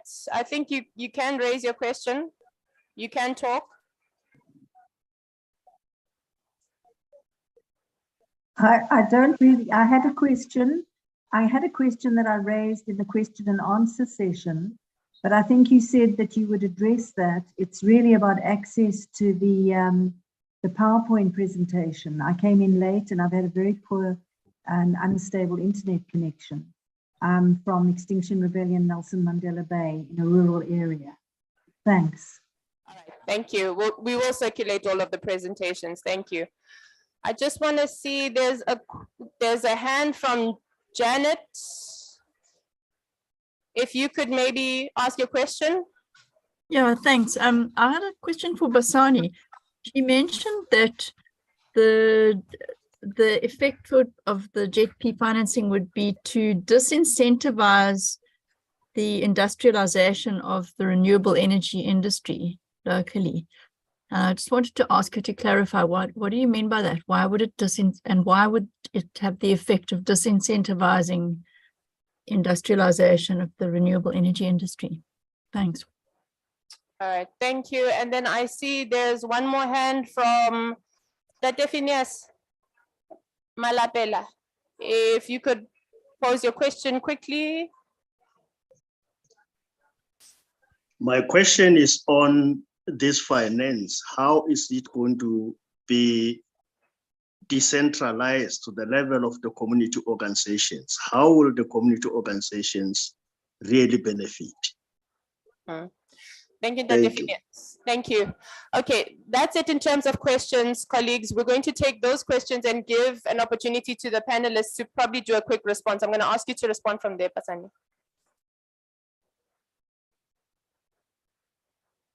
Oh, can you hear me? Yeah. Okay. The question from Janet is very important. So the basic is that the JET IP is basically an infrastructure plan. right? A lot of the money is going into the energy infrastructure, which we need. We need to ensure that we have an ESCOM or an energy system that works, that can deliver power. That's very important, right? The question, the second part of it is that the JET IP basically sets that ESCOM is not going to go into its own renewable energy provision, and much of the focus will be in accelerating IPPs. So that's where a lot of the money is going to go in the near future, and then later on through embedded generation, all that. So IPPs are the primary mode or system of provision of electricity in the near future through the JETP. Now, the thing is that IPPs want to maximize profit at least cost, right? That's what they want to do. And so if to do it like, and which means that they would rather import renewable technology, right, than purchase that renewable technology locally, if they can do that. So if you're putting all the money, like about 89.4% into committed funds into renewable IPPs, and you're putting about 0.1%, 1.6 billion going into localization, you are not actually making the IPPs happy, because though they will, if you're telling them, you know, you need to ensure that there's local content, right? They will say no, but the costs here are too expensive. Why should I buy locally when I can import? As you wrap up. Right? So, as you wrap up, sorry. As I wrap up. So they'll say, why should I buy locally when I can import? So what you need to do is have a balanced approach where you also have money put into the renewables energy manufacturing sector, cheap financing there, so that it makes them cost competitive. This is exactly how the renewables IPPs emerged. They emerged because they were highly subsidized, right? Now, but then you are not really doing much to this other one, the renewables, where the jobs are actually at. So that is the crucial thing. And this continues a particular kind of development where even the IDC, sorry, that graph that I had with many bars, that is a breakdown of IDC financing in the various sectors. If you look at that graph, a lot of it is money that has gone into energy, meaning renewables, over the last 10 years, right? So what we are doing, and very little going into manufacturing. So what we are doing is we are perpetuating this energy, this minerals energy complex, which the renewables energy system is a part of, and we are not actually ensuring a balanced kind of growth where we are targeting renewable energy, but ensuring that we are applying cheap finance to renewable manufacturing so that it's cost competitive and it makes it attractive for them to do local content. All right. So last point is that this is why the renewables with IPPs with the rollout, they said, no, we don't want local content. The state had to reduce the local content threshold from 100% to 35%, right? And in the JET IP, it says we are also going to try and do more flexibility to basically deregulate our PPP controls, right? And one asks, what does that mean for local content? What does that mean for jobs? What does that mean for your job? Yes. Trade unionists. Thanks. Thank you very much, Basani. And trust me, I feel the passion. Perhaps Celine, we're going to have to go. I'm sorry. I was going to come back to you for a final reflection. I just want to check, is Tando still here? Did he run away? He ran away. Okay. Thanks, colleagues. Unfortunately, we've run out of time. You know, it's serious when the banners come down. So you're free to chat to us even more. We're going to be here throughout the COB. Thank you very much for joining this discussion. We're probing more deeply the issues of finance and investment and to see what more we can do. I was asked the question, what does the labor movement think? I think the JET IP is a start. We need to probe and we need to go a bit deeper into the conversation, see how best we attract all of this good stuff that sees us really financing the social aspect of our transition. Thank you, everybody. Thanks for joining the debate.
Now, for the next 1 hour or so, is a session that will be looking at how municipalities are responding to disasters that are linked to climate change.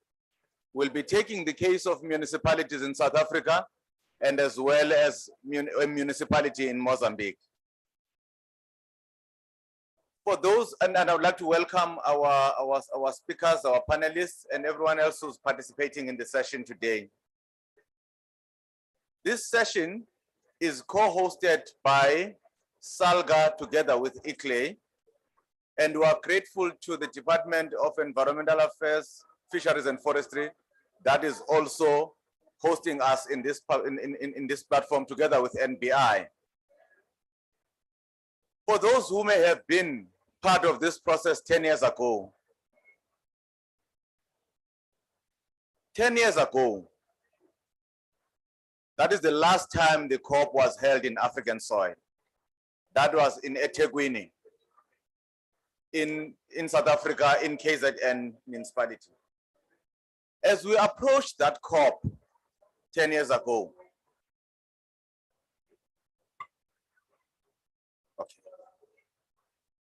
as we approached that COP, as local governments, we were quite concerned that the issues of adaptation were not being given adequate attention. We were very worried at the time that if that continues to be that way, the burden of response to climate change was likely to fall on municipalities, and municipalities would have to fend for themselves. As we approached that conference in eThekwini, we as local government led by ICLEI in partnership with SALGA and the host city of eThekwini, we organized, if you recall, a conference that was focusing on adaptation. Our aim was to spotlight adaptation as an issue. Since then, we are glad that in the negotiations in general, adaptation is being part of the discussion. Loss and damage is now being part of the discussion. But then the issue is, to what extent have we, because climate change is happening, we are responding to disasters. To what extent have we started to respond to issues of disasters that are linked to climate change in a way that we wish to do so when we're approaching the conference? When we're approaching the conference, we said, we want adaptation that allows us not just to bounce back after an occurrence of a disastrous incident, that is bounce back and restate what we had before, but to be able to bounce forward, to be able to recreate or to create an environment that is less vulnerable than the environment that we would have experienced before.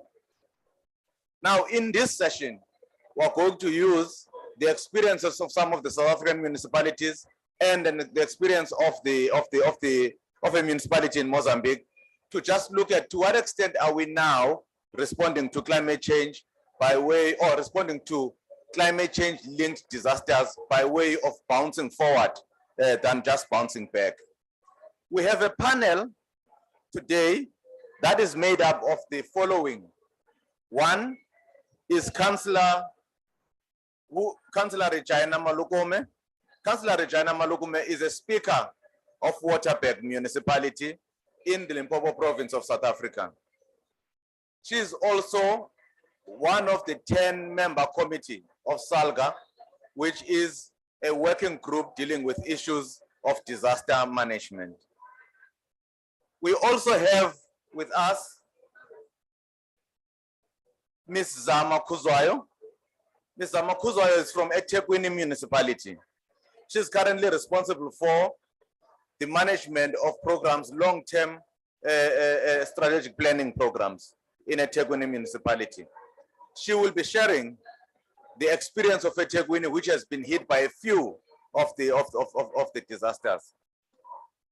We in the panel will be joined, we hope still coming, by the mayor of Kulimane municipality in Mozambique,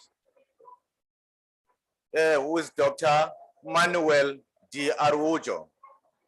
She has been here, he was here earlier on, but because our program is running a bit late, he also had to pop in because he had another engagement, but he has promised that he will come back. The fourth person is Councillor Kinalimang Pukunzi. Councillor Kinalimang Pukunzi is the mayor of Tswelopele municipality in the Free State province of South Africa. Councillor Pukunzi is also one of the 10-member committee, one of the members of the 10-member committee, which is dealing with disaster management and climate change within SALGA at a national level. She's one of the old campaigners on climate change issues. In fact, as I was talking about COP17 in eThekwini, she was at the time one of the champions of local government on climate change at the time. So she brings quite a lot of experience of the process and where we are today. We really want to appreciate your participation, Councillor Pukunzi. To kickstart this discussion, we are going to start with Councillor Mulukume. Councillor Mulukume will be setting the scene. Essentially, what we want Councillor Mulukume to do is to share with us on how municipalities in South Africa are impacted and are responding to climate change related disasters. Over to Councillor Mulukume.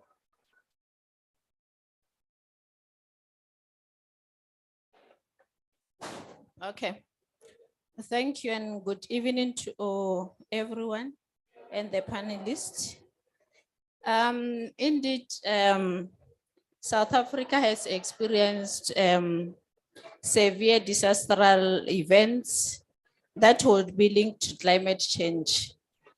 This include fire, heat waves, floods, and we know even in Free State, they are also experiencing the insect infestation, which means that we also experiencing something that is not usual in South Africa. It is questionable, and this disasters, it seems as if it happens often in South Africa. So the question is that are we really ready as South Africa to address these disastrous events that we are faced with? Are we currently get to take mitigation measures to avoid those huge losses of life, damage to infrastructures upon warning about potential disaster? For example, all what we are able to do is to inform the communities to be alert about potential disasters. However, we do not have necessary evacuation measures in place to remove them from areas that may be impacted. Even if we have measures to inform the communities, but Chairperson, it becomes a challenge when coming to communities where you'll find that they don't even have access to internet, they don't have access to televisions, and we will have to discuss how are we going to get into them to get that information so that they can also be prepared when these floods are about to hit them at heart. And also, Chair, there are also measures in place to protect infrastructure, e.g. opening of flood channels and establishment of embankment. In an occurrence of disaster, there's an often initially a good governmental response to disaster. However, over time, municipalities and communities are left alone to deal with this post-disaster recovery. For example, the recovery work in communities that were impacted in previous years, disastrous communities in KZN and EC is still outstanding to date. What I'm trying to say is that when the municipalities hit with this disaster, the national and province, they come to help. But at the end, you'll find that local municipalities find themselves dealing with whatever that is left. And we know that the local municipalities doesn't have that capacity to deal with. In fact, even yesterday we were discussing about the issue of funding, whether the municipality have that capacity of the funding or to deal with the disasters, and the province and national, they have to assist when coming to those terms. In terms of the Constitution of the Republic of South Africa, the provincial government, I mean, in terms of the Constitution of Republic of South Africa, disaster management is concurrently function of national and provincial government. Like I've already indicated that these are the function of the national and province. This then leads to resource for disaster management be allocated to national and province government. The municipality do not have inadequate resource to preventively and mitigate to disaster. The issue of the funding, we still have to look into that because the municipalities has to deal with those issues that are faced with. The funds that becomes available are responsible to the actual occurrences of the disaster. On the other hand, the Disaster Management Act assigned certain disaster management functions to local municipalities.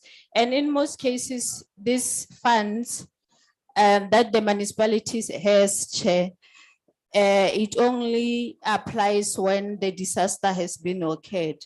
They don't have the, and they are not enough to deal with those matters.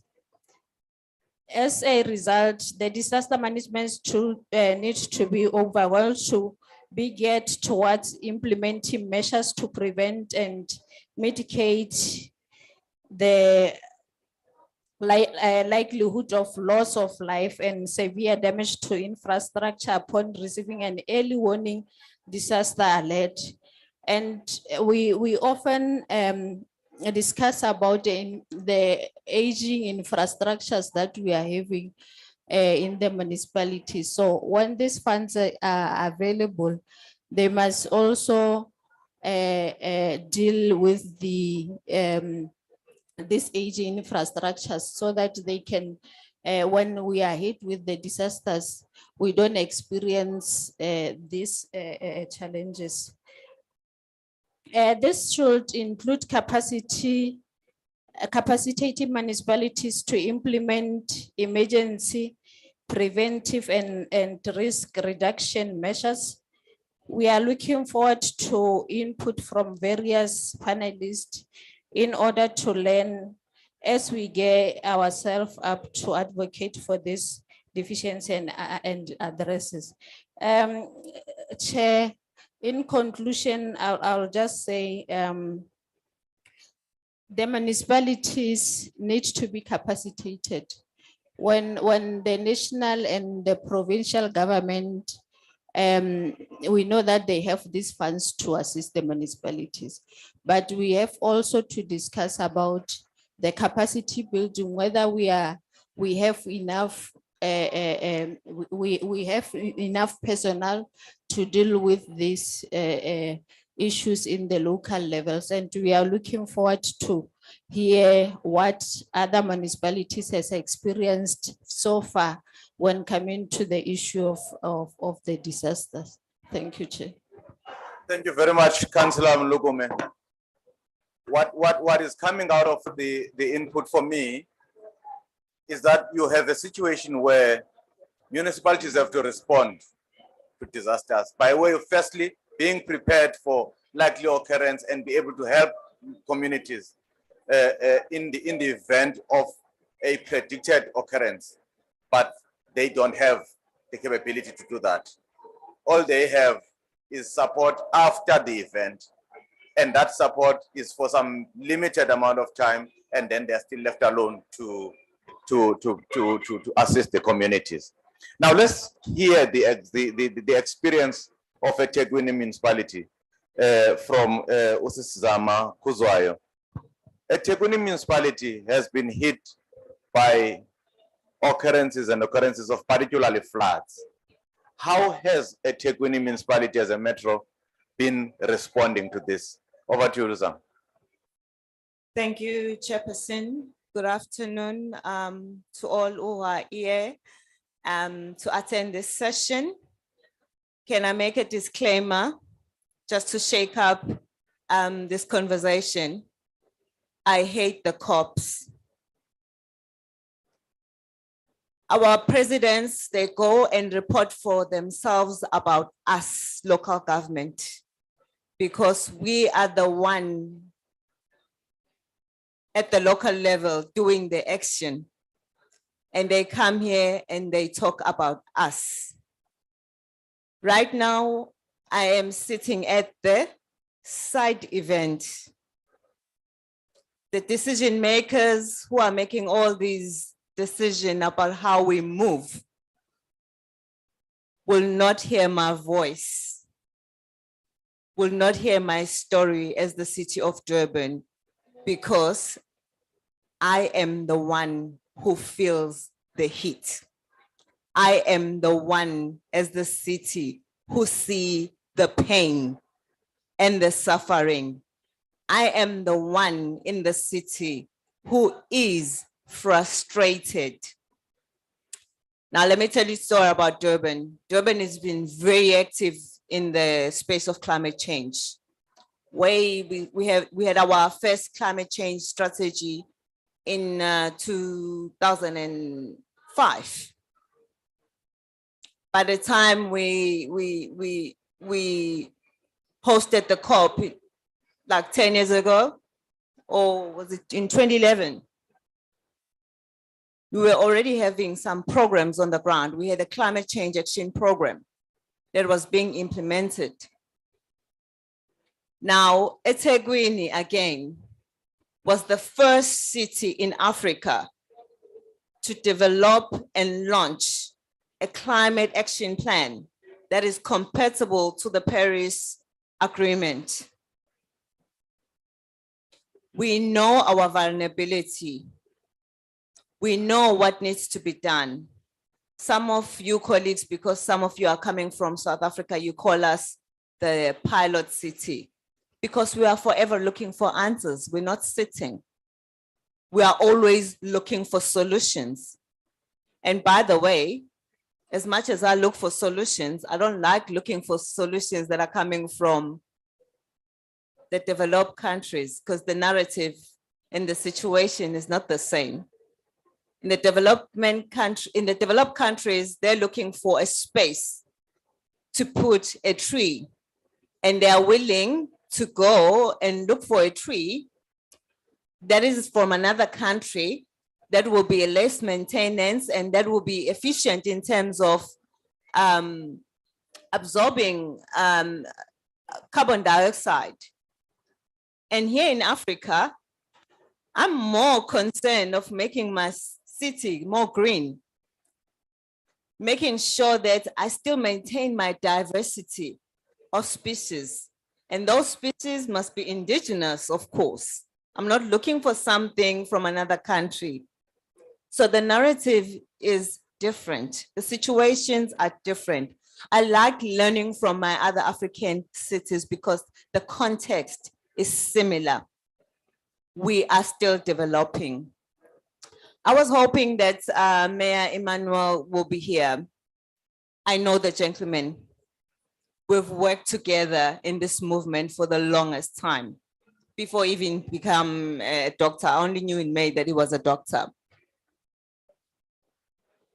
As cities, we have been ready, as I had mentioned. We've been getting funding through participating in such platforms a person will have an eye on that particular individual and say, I like what she said. I like what their city is saying. Maybe I could fund them. And that's how we've been getting about in terms of getting funding for our climate change work. It hasn't been funded by the province. It hasn't been funded by the national government. We get by donors, philanthropists who are interested in the climate change space. I'm still going to talk about the kinds of finance.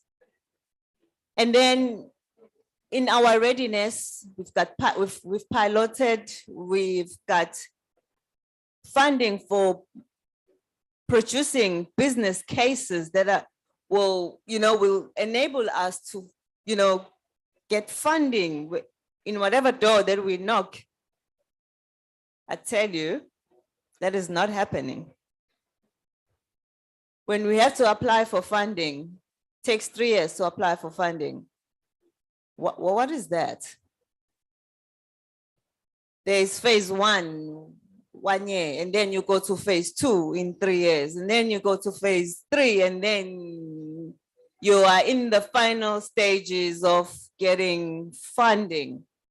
And yet in eThekwini, every 2 years, I've been hard hit by disasters and I'm busy applying for funding. It takes 3 years to apply. And that 3 years doesn't guarantee that I'm gonna get that funding. That's the story of the cities in Africa. And right now, since we've been hit every 2 years, insurance don't want to cover the residents. Since 2019 floods, some of the businesses in the South, that was the last time they were insured. And then came the April floods, there was nothing. Now, what do you think is going to happen? All the investment is going to go away because Durban is vulnerable. Now and again, it's hit by floods, and it looks like we're not doing anything. And yet we've got all our ducks in the row in terms of preparedness. But there's no funding to implement what we know we're supposed to do. And we are ready to implement that.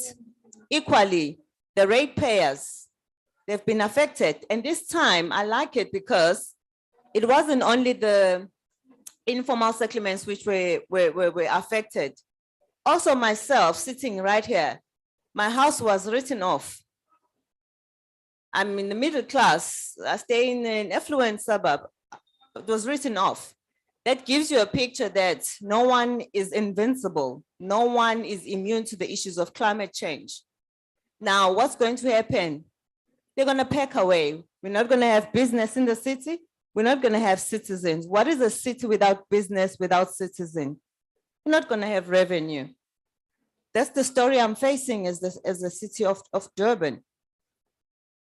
Now, as we move forward as the cities, we are going to continue our journey in terms of getting whatever support that we get from anyone who's willing to support us.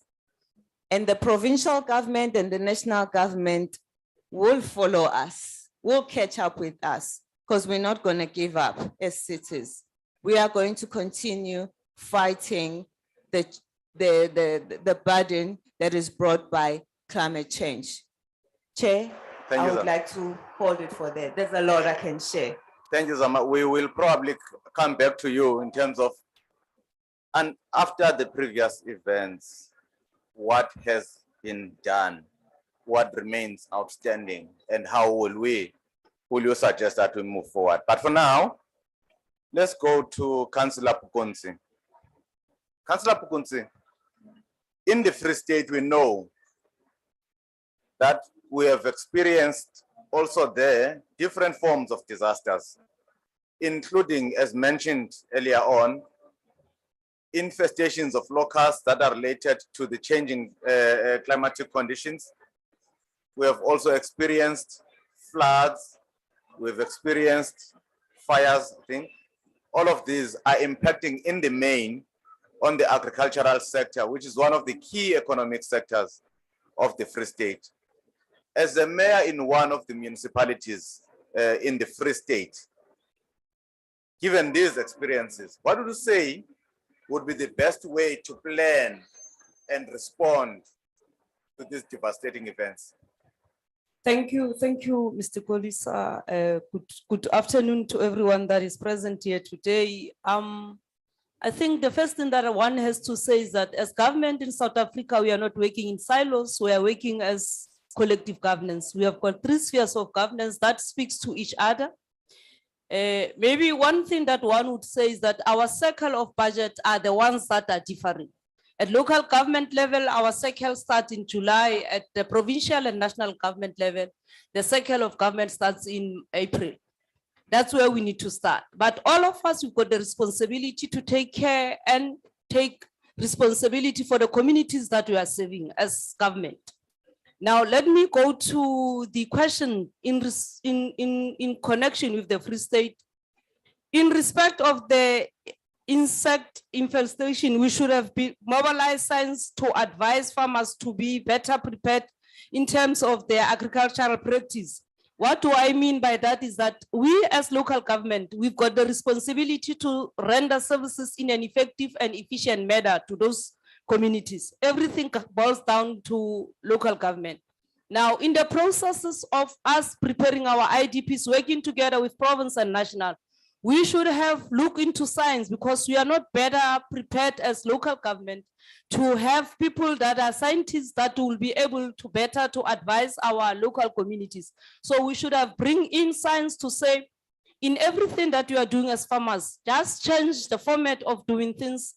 Instead of doing the old way of farming, look into other aspects that will be climate resilience and that will be able to adapt. What do I mean by that is to say, rather than going the old way of impacting on the greenhouse gas emissions, we should reduce and also look into crops that will be able to use less water, but also to ask, as we are lobbying and advocating for our communities as local government, to work together with provincial government and national government to make sure that we lobby for province and national to advise the small scaling, the commercial farmers to have insurances for their crops, but also to lobby for the small scale farmers and the emerging farmers to be helped by national government to ensure their products. In terms of floods and given the regular occurrence of the same instances, we need to explore adjustment in farming practices and farming products that are more suitable to new climate patterns. Maybe what do I mean that is to look into biodiversity. This is the reason we believe that our transition to a more resilient society and economy must be just including taking into account the impact on municipalities and vulnerable communities. What we want to say is that we need to encourage our communities to start to look into having food gardens that will be resilient, that will be able, and they must be protected, but they cannot do it alone.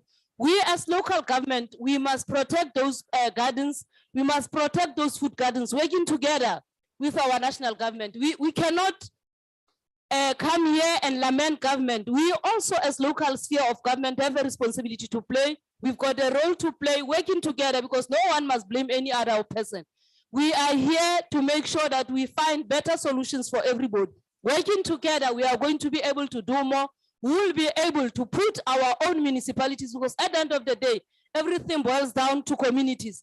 And as we prepare and plan, let's plan to the climate resilient cities, climate adaptation, climate resilient cities that will be able to adapt to the effects because the climate change affects everyone, as Ms. Kumete has already said, but we have the role and responsibility as municipalities to make sure that those ones that we are charged with the responsibility to serve, we take good care of them. And there is no other person that is going to do better than us as a sphere of local government that is closer to our communities. Thank you so much. Thank you, Mayor Pukunzi. Those are the inputs that we are receiving from the municipality and practitioners that are dealing with climate change disasters in their municipalities. we would like to, if there are anyone who would like to make a comment or a question based on what they have reflected so far to us in terms of how they are experiencing how to respond to disasters that are linked to climate change. Is there anyone from the house who would like to make a comment or a question in relation to what has been shared with us so far? Yes, sir.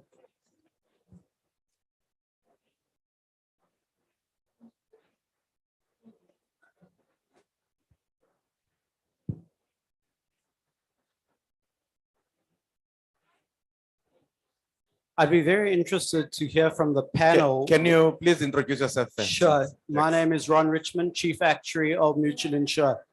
I'd be very interested in hearing from the panel what sort of private sector partnerships would you consider working in the context thereof? So would you be interested, for example, working with the insurance industry or other industries who are in the private sector to, for example, think about post-loss funding or different sorts of insurance schemes or any other mitigation element? My personal experience has been that when engaging with some local government outside of KZN and the Free State, in other parts of the country, it's been very difficult to almost communicate and come to an understanding of what's needed. So it'd be very helpful to hear your views.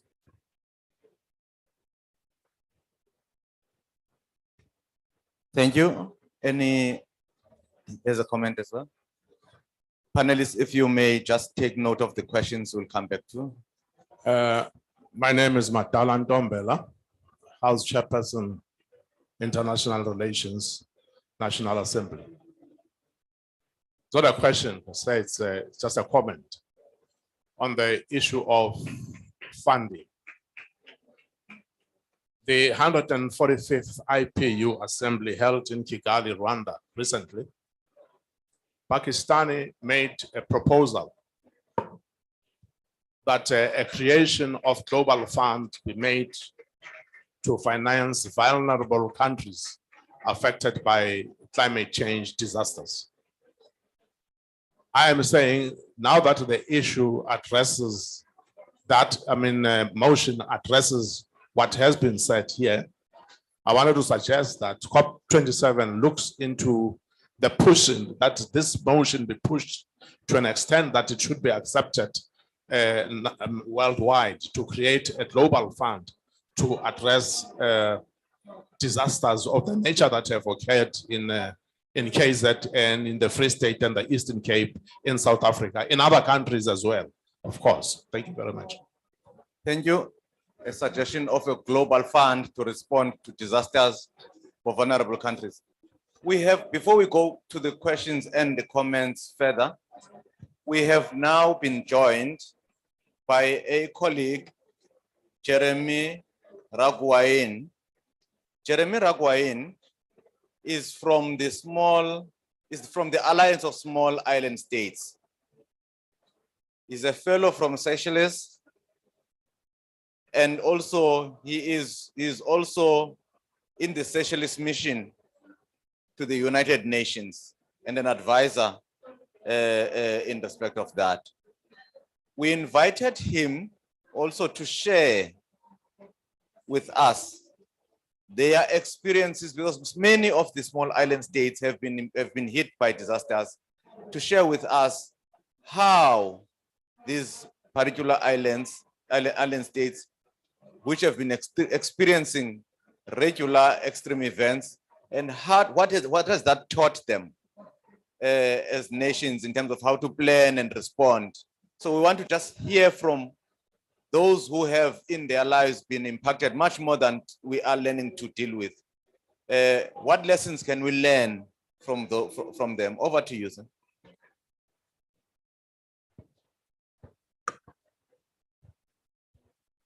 Good afternoon, everyone. Firstly, I'd like to apologize. Getting here was a bit of a tricky situation, so my sincerest apologies for being late. Thank you so much for having me. Seychelles, as you may know, is a small island developing state. There are 6 small island developing states in our continent. You can think of Sao Tome and Principe, you can think of Mauritius, you can think of Comoros, So we are one of these, I would say, off the mainland African countries, and we are very much in a similar position when it comes to access to finance, when it comes to the attention the world gives. But for small island developing states, the issues that we face when it comes to natural disasters, in Seychelles, we're lucky enough not to be hit by cyclones, but we do have things like tropical depressions. So flooding is a major issue. We also have what we would call high wind speeds that destroy much of our infrastructure. And if I speak to more small island developing states outside of our region, such as the Pacific or the Caribbean, you can really talk about stage 5 hurricanes. And these are like extreme weather events that we are not prepared for at all when we think about our infrastructure, when we think about our culture and these things. In my lifetime, some of the biggest events that I've seen are definitely to do with flooding. It's definitely to do with like high winds that have destroyed infrastructure. And again, if you want to build resilience, it's not just in your infrastructure, but it's also in your human capacity. In Seychelles' case, as in most small island cases, when you have such damage sustained to your economy, it may seem to be several million, several tens of millions of dollars, and that may seem quite small to other countries.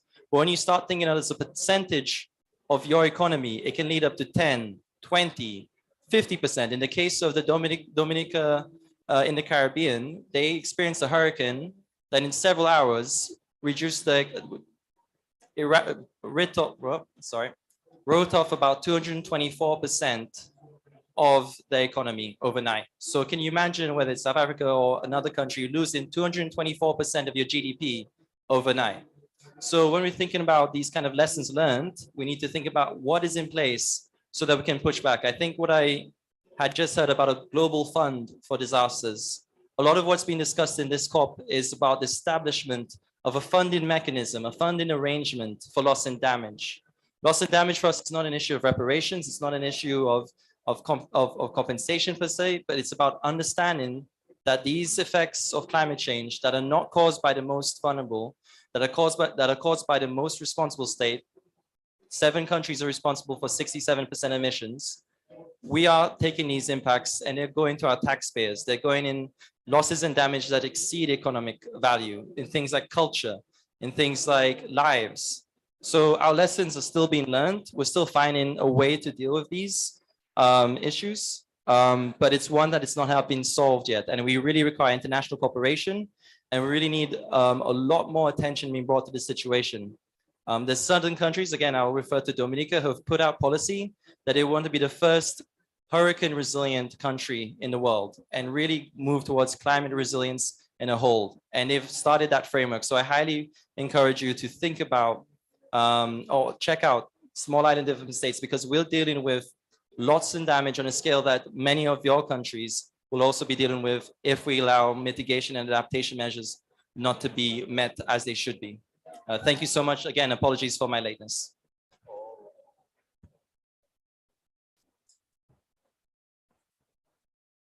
Thank you very much for that input, Jeremy. We were starting to discuss questions and inputs from the floor. We have firstly a question about partnership with private sector as leaders of municipalities and practitioner in local government. The question is, from what I understood, private sector stands on the side saying, we want to be part, we want to help, we want to partner with you. What options are there to work with private sector? In your experiences, you have experienced this now. What has been the ways of partnership effectively with private sector in your municipalities in response to this? Thanks for the question. I think our responsibility is to close the gap between ourselves and communities. And what I mean by that is that in anything that is going to benefit the communities, we will welcome it as the Tswelopele municipality. But we would not go and burden our communities with anything else that will be as a loan or a concession that the communities has to fund. We need anything that is going to be climate resilient that will help our communities to be better positions for climate adaptation. You are welcome to engage us after this. We are open. As I spoke about the cycles of our processes of the budget that speak to the policy plan, which is the IDP for the local municipalities, the integrated development plan. Integrated development does not look within the walls of a particular municipality, but it is also extended to the sister municipality. Now, the municipality that is closer to us, that is Tukuluka in the Free State, it was the one that was hit hard by the locusts. So we'll engage you, we welcome everything, and we'll exchange ideas with you so that our communities are better positioned, because we are saying as local municipalities, we don't have the ways of making sure that we are able to bring in science and everybody, but we welcome any other thing that is going to help us to position our communities to be able to be resilient and to be climate change adaptation. Thank you. Sisama, in eThekwini municipality, you've got quite a strong private sector. They get impacted as well. Just like you said, you also as a person get impacted. What relationships has eThekwini established to allow space for private sector to work with the municipality? One, in anticipation of likely disasters, and two, in response to those. Can you share with us, please? Thank you. I don't want to announce the name of the insurance, but on the 23rd of November, it's something that we've been working on since 2019. We have signed an MOU. It's just that we're going to do like an event to launch that partnership with a particular insurance. So we have done that. But with regards to the floods, particularly in the Durban South, I think what is important is when your leadership is upfront in terms of engaging the private sector, you need to open up that space to engage the private sector. And we saw in terms of the response, some of the response was actually led by the private sector, obviously working with us as a city, where they were able to recognize that the city is struggling in particular areas. And then obviously they wanted to support us, and they led in some of the reconstruction of other areas. And some of the areas, even the communities themselves, those who had plants, they were clearing the road without being instructed, because they could see the magnitude of the situation during the April fast, that the government alone could not do it. So they were working very close with us, and they were very open in terms of, we are here to help. This is something that we have never seen before. And obviously the priority is to build back better. One of the things that I also want to mention is that we, through the National Treasury, are working with the World Bank to try and develop a policy brief that will call for a change in terms of the legislation around disaster risk financing. So when we do the work, we're not doing it for eThekwini only, but for all the other cities. So what we are calling for a ring fencing of a grant which will be used for disaster risk reduction, meaning that with all the development that we are doing as municipalities, we need that top-up funding to make sure that our development is resilient, it's climate proof, it's disaster, because at the moment it does not exist. Equally, when government is assisting us for rehabilitation, it will assist us to ensure that our rehabilitation is just not putting the same bridge back, but building back a resilient bridge that will not be washed away again. So we are working very hard to change the way the situation is in terms of the funding, in terms of how we are reactive, and try to be proactive, particularly using this notion of building back better as one of the ways to be responsive yet being proactive. Thank you, Sama. We would like to welcome onto the podium Mayor Manuel Araujo from Kwalimane municipality in Mozambique. We particularly have been chasing to have Mayor Manuel here because Mozambique has a number of times been hit by disasters that are related to climate change.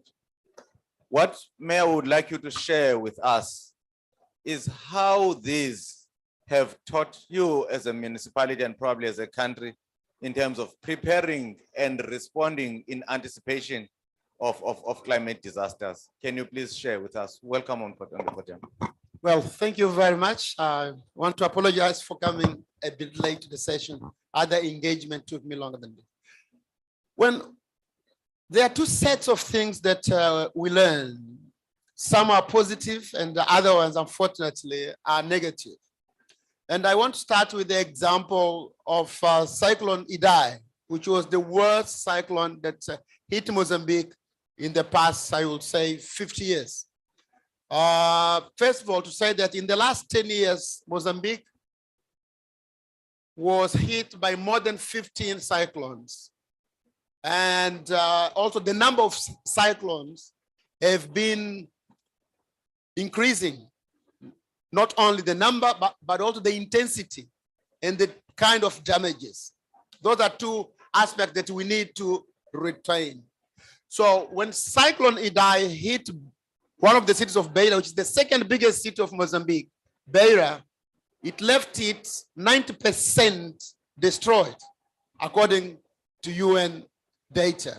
You can imagine what does it mean in reality, 90% of the infrastructure destroyed. And for all 4 to 5 days, nobody, not external or international institution, could support the city of Beira, because you could not land in Beira, be it by air or arrive by the sea or by road, because all the bridges were destroyed.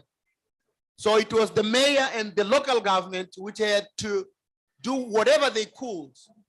Even the resources that they kept in the banks, they could not access them because there was no electricity, there was no running water, and so on. So it put the mayor and his staff really under pressure to do almost the impossible. So what do we learn from that is that first of all, to equip and capacitate local institutions, because there are such a level of extreme events that you don't have time and you don't have the space to ask for external partners.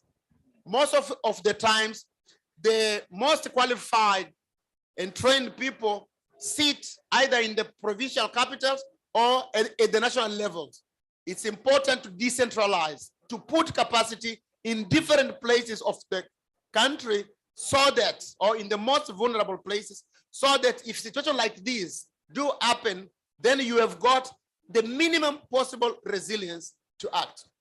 The second aspect, and that's one of the biggest mistakes I think that our government played, was instead of giving capacity to the mayor and to the local entities, the national government created a national body to deal with the effects of Cyclone Idai. And what happens was that conflicts start emerging between local authorities and the national authorities over resource mobilization, over implementation, and over prioritization. Local government, we know where the problems are. We know who the most vulnerable are. If somebody comes from the capital on one, because there is a crisis in your city, he needs to learn what is going on in the city. He needs to make a survey who are the poor or not. If this collaboration is not streamlined, then instead of solving problems, we are actually creating and adding to problems. And this conflict between local, and the conflict was exacerbated because the local mayor didn't belong to the ruling party. It added to the already strained relationship between local and national. And this put off the willingness of the international community to fund. Pledges were made to support Beira, given the level of distortion, but because of this non-coordinating relationship between the local and the national government, most of the pledged money up to now, as I speak, was not reimbursed. But the point is, who suffers are the most vulnerable. So if we are all working to make the lives of our people better, we need to leave politics aside and concentrate on our mandate of making what is needed to solve the situation. The fourth issue is the issue of regulatory framework. We need to work and have peer-to-peer exchanges so that we have a conducive legal framework that will allow, in cases like this, for local governments to also outsource funds for those they think that it's priority. If you go to Beira, even now, you see the signs of Cyclone Idai. The work is to be done. Promises were made by international partners and so on, but they are not fulfilled for several reasons. I just pointed one as one, because it's that one that I think we could solve ourselves, our local government and the national government, if they came together and were speaking with one voice, that would attract more partners and indeed more funding. I think I will rest my case here. Thank you. Thank you very much, Mayor Araujo, for the experience of Mozambique. We were dealing now with questions. The one that has been responded to relates to partnering with private sector. There has been a suggestion made that there must be a consideration of a global fund that seeks to assist countries that are impacted by disasters that are linked to climate change.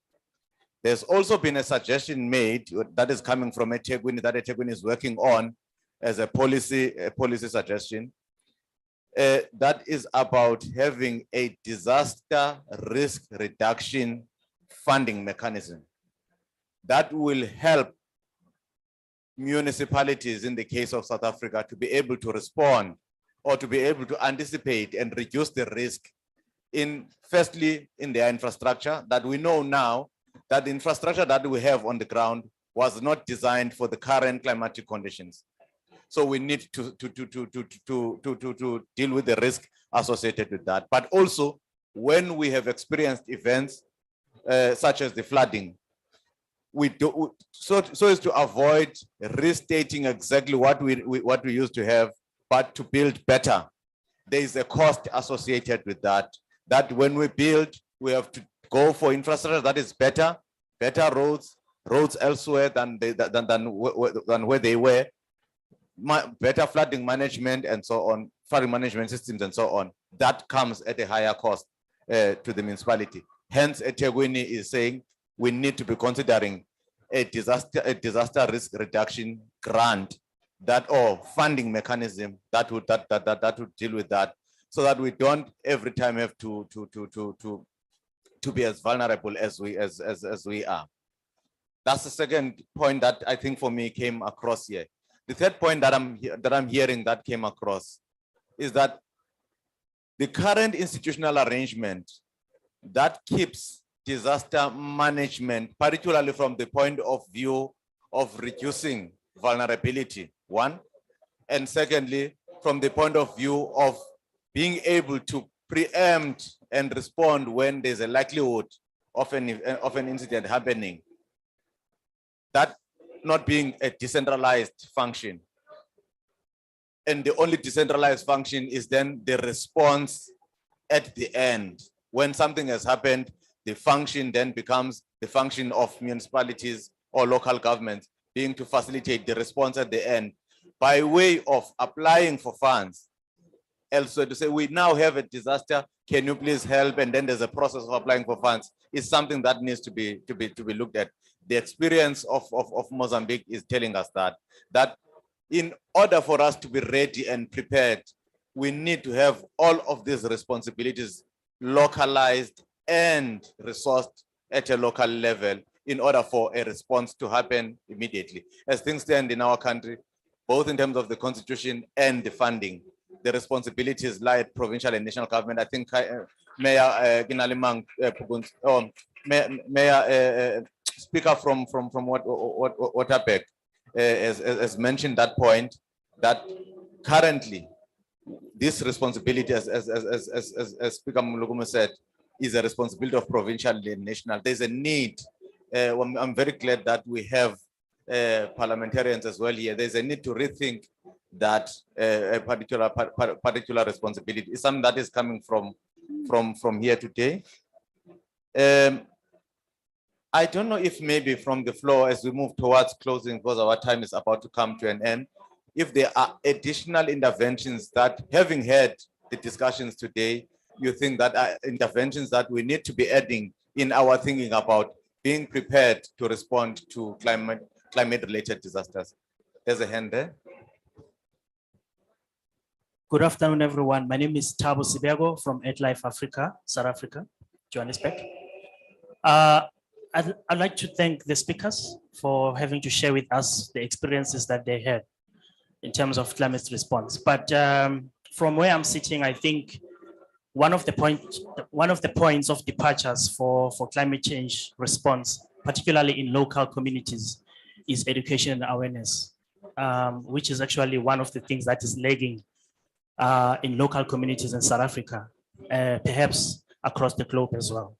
So the question that I have is that what is it that municipalities are actually doing in terms of ensuring that local communities are informed about climate change? Because in the areas where we interact with local communities, it appears that a lot of communities are not informed about climate issues or energy and climate change issues. So that actually is a cause for concern, because if you want to have a clear response on climate change, the first thing that you need to do is to inform local communities about the current situation, so that in the event where there are climate disasters or events, communities are at least informed on what to do or how to respond to the climate.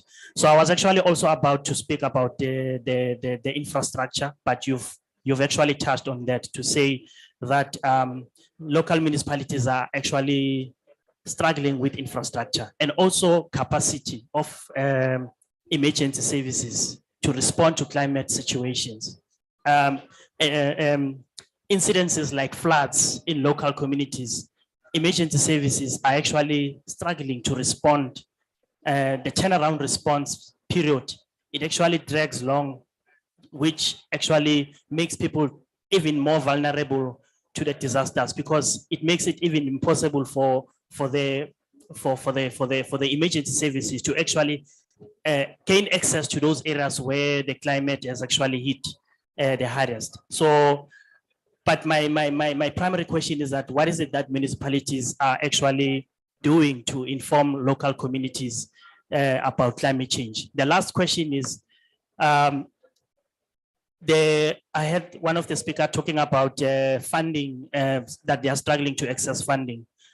Other municipalities or other regions in South Africa, you've got existing coal mines and existing coal-fired power stations that are actually polluting in a daily basis, and they are shifting the blame to communities to say, I know that in one of the regions in Lephalale, they are blaming communities for frying meat too much, you know, because one of the ambient air quality monitoring station reflects that the area where there's existing of coal-fired power stations and mines, it's claiming that that area is not polluted. And they are actually shifting the blame. They say local communities, they fry meat too much. So the question is that, are there any policies that can compel or force those existing mines and coal-fired power stations? I know that there's also an industrial base in South Durban where it's actually polluting day and night. So the question is that, are there any policies that can compel them to actually pay? Because there is a policy that the polluter pays principle, which actually is supposed to be at play to ensure that the polluters are paying for the damage that they are causing in local communities and also in our climate. I thank you. Thank you. I'm going to try and manage time here. by way of coming back to my panelists, that when we sum up, we respond to some of these. I will start with you, Jeremy. In your experience, I want to use your experience to answer that question. How are you dealing with the issue of mobilizing communities so that they can be able to coordinate and work with government better in response to disasters? We'll start with you. Yeah, thank you so much for that question.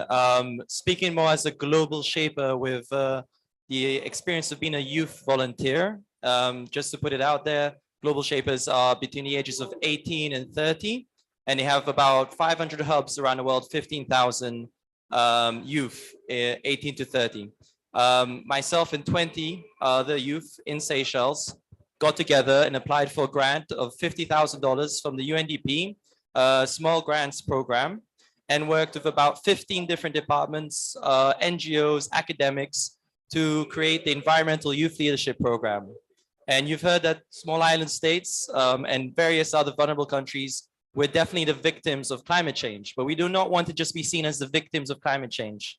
So we wanted to show the threat of climate change to these young people, but we also wanted to make them champions of their communities. So we essentially took 12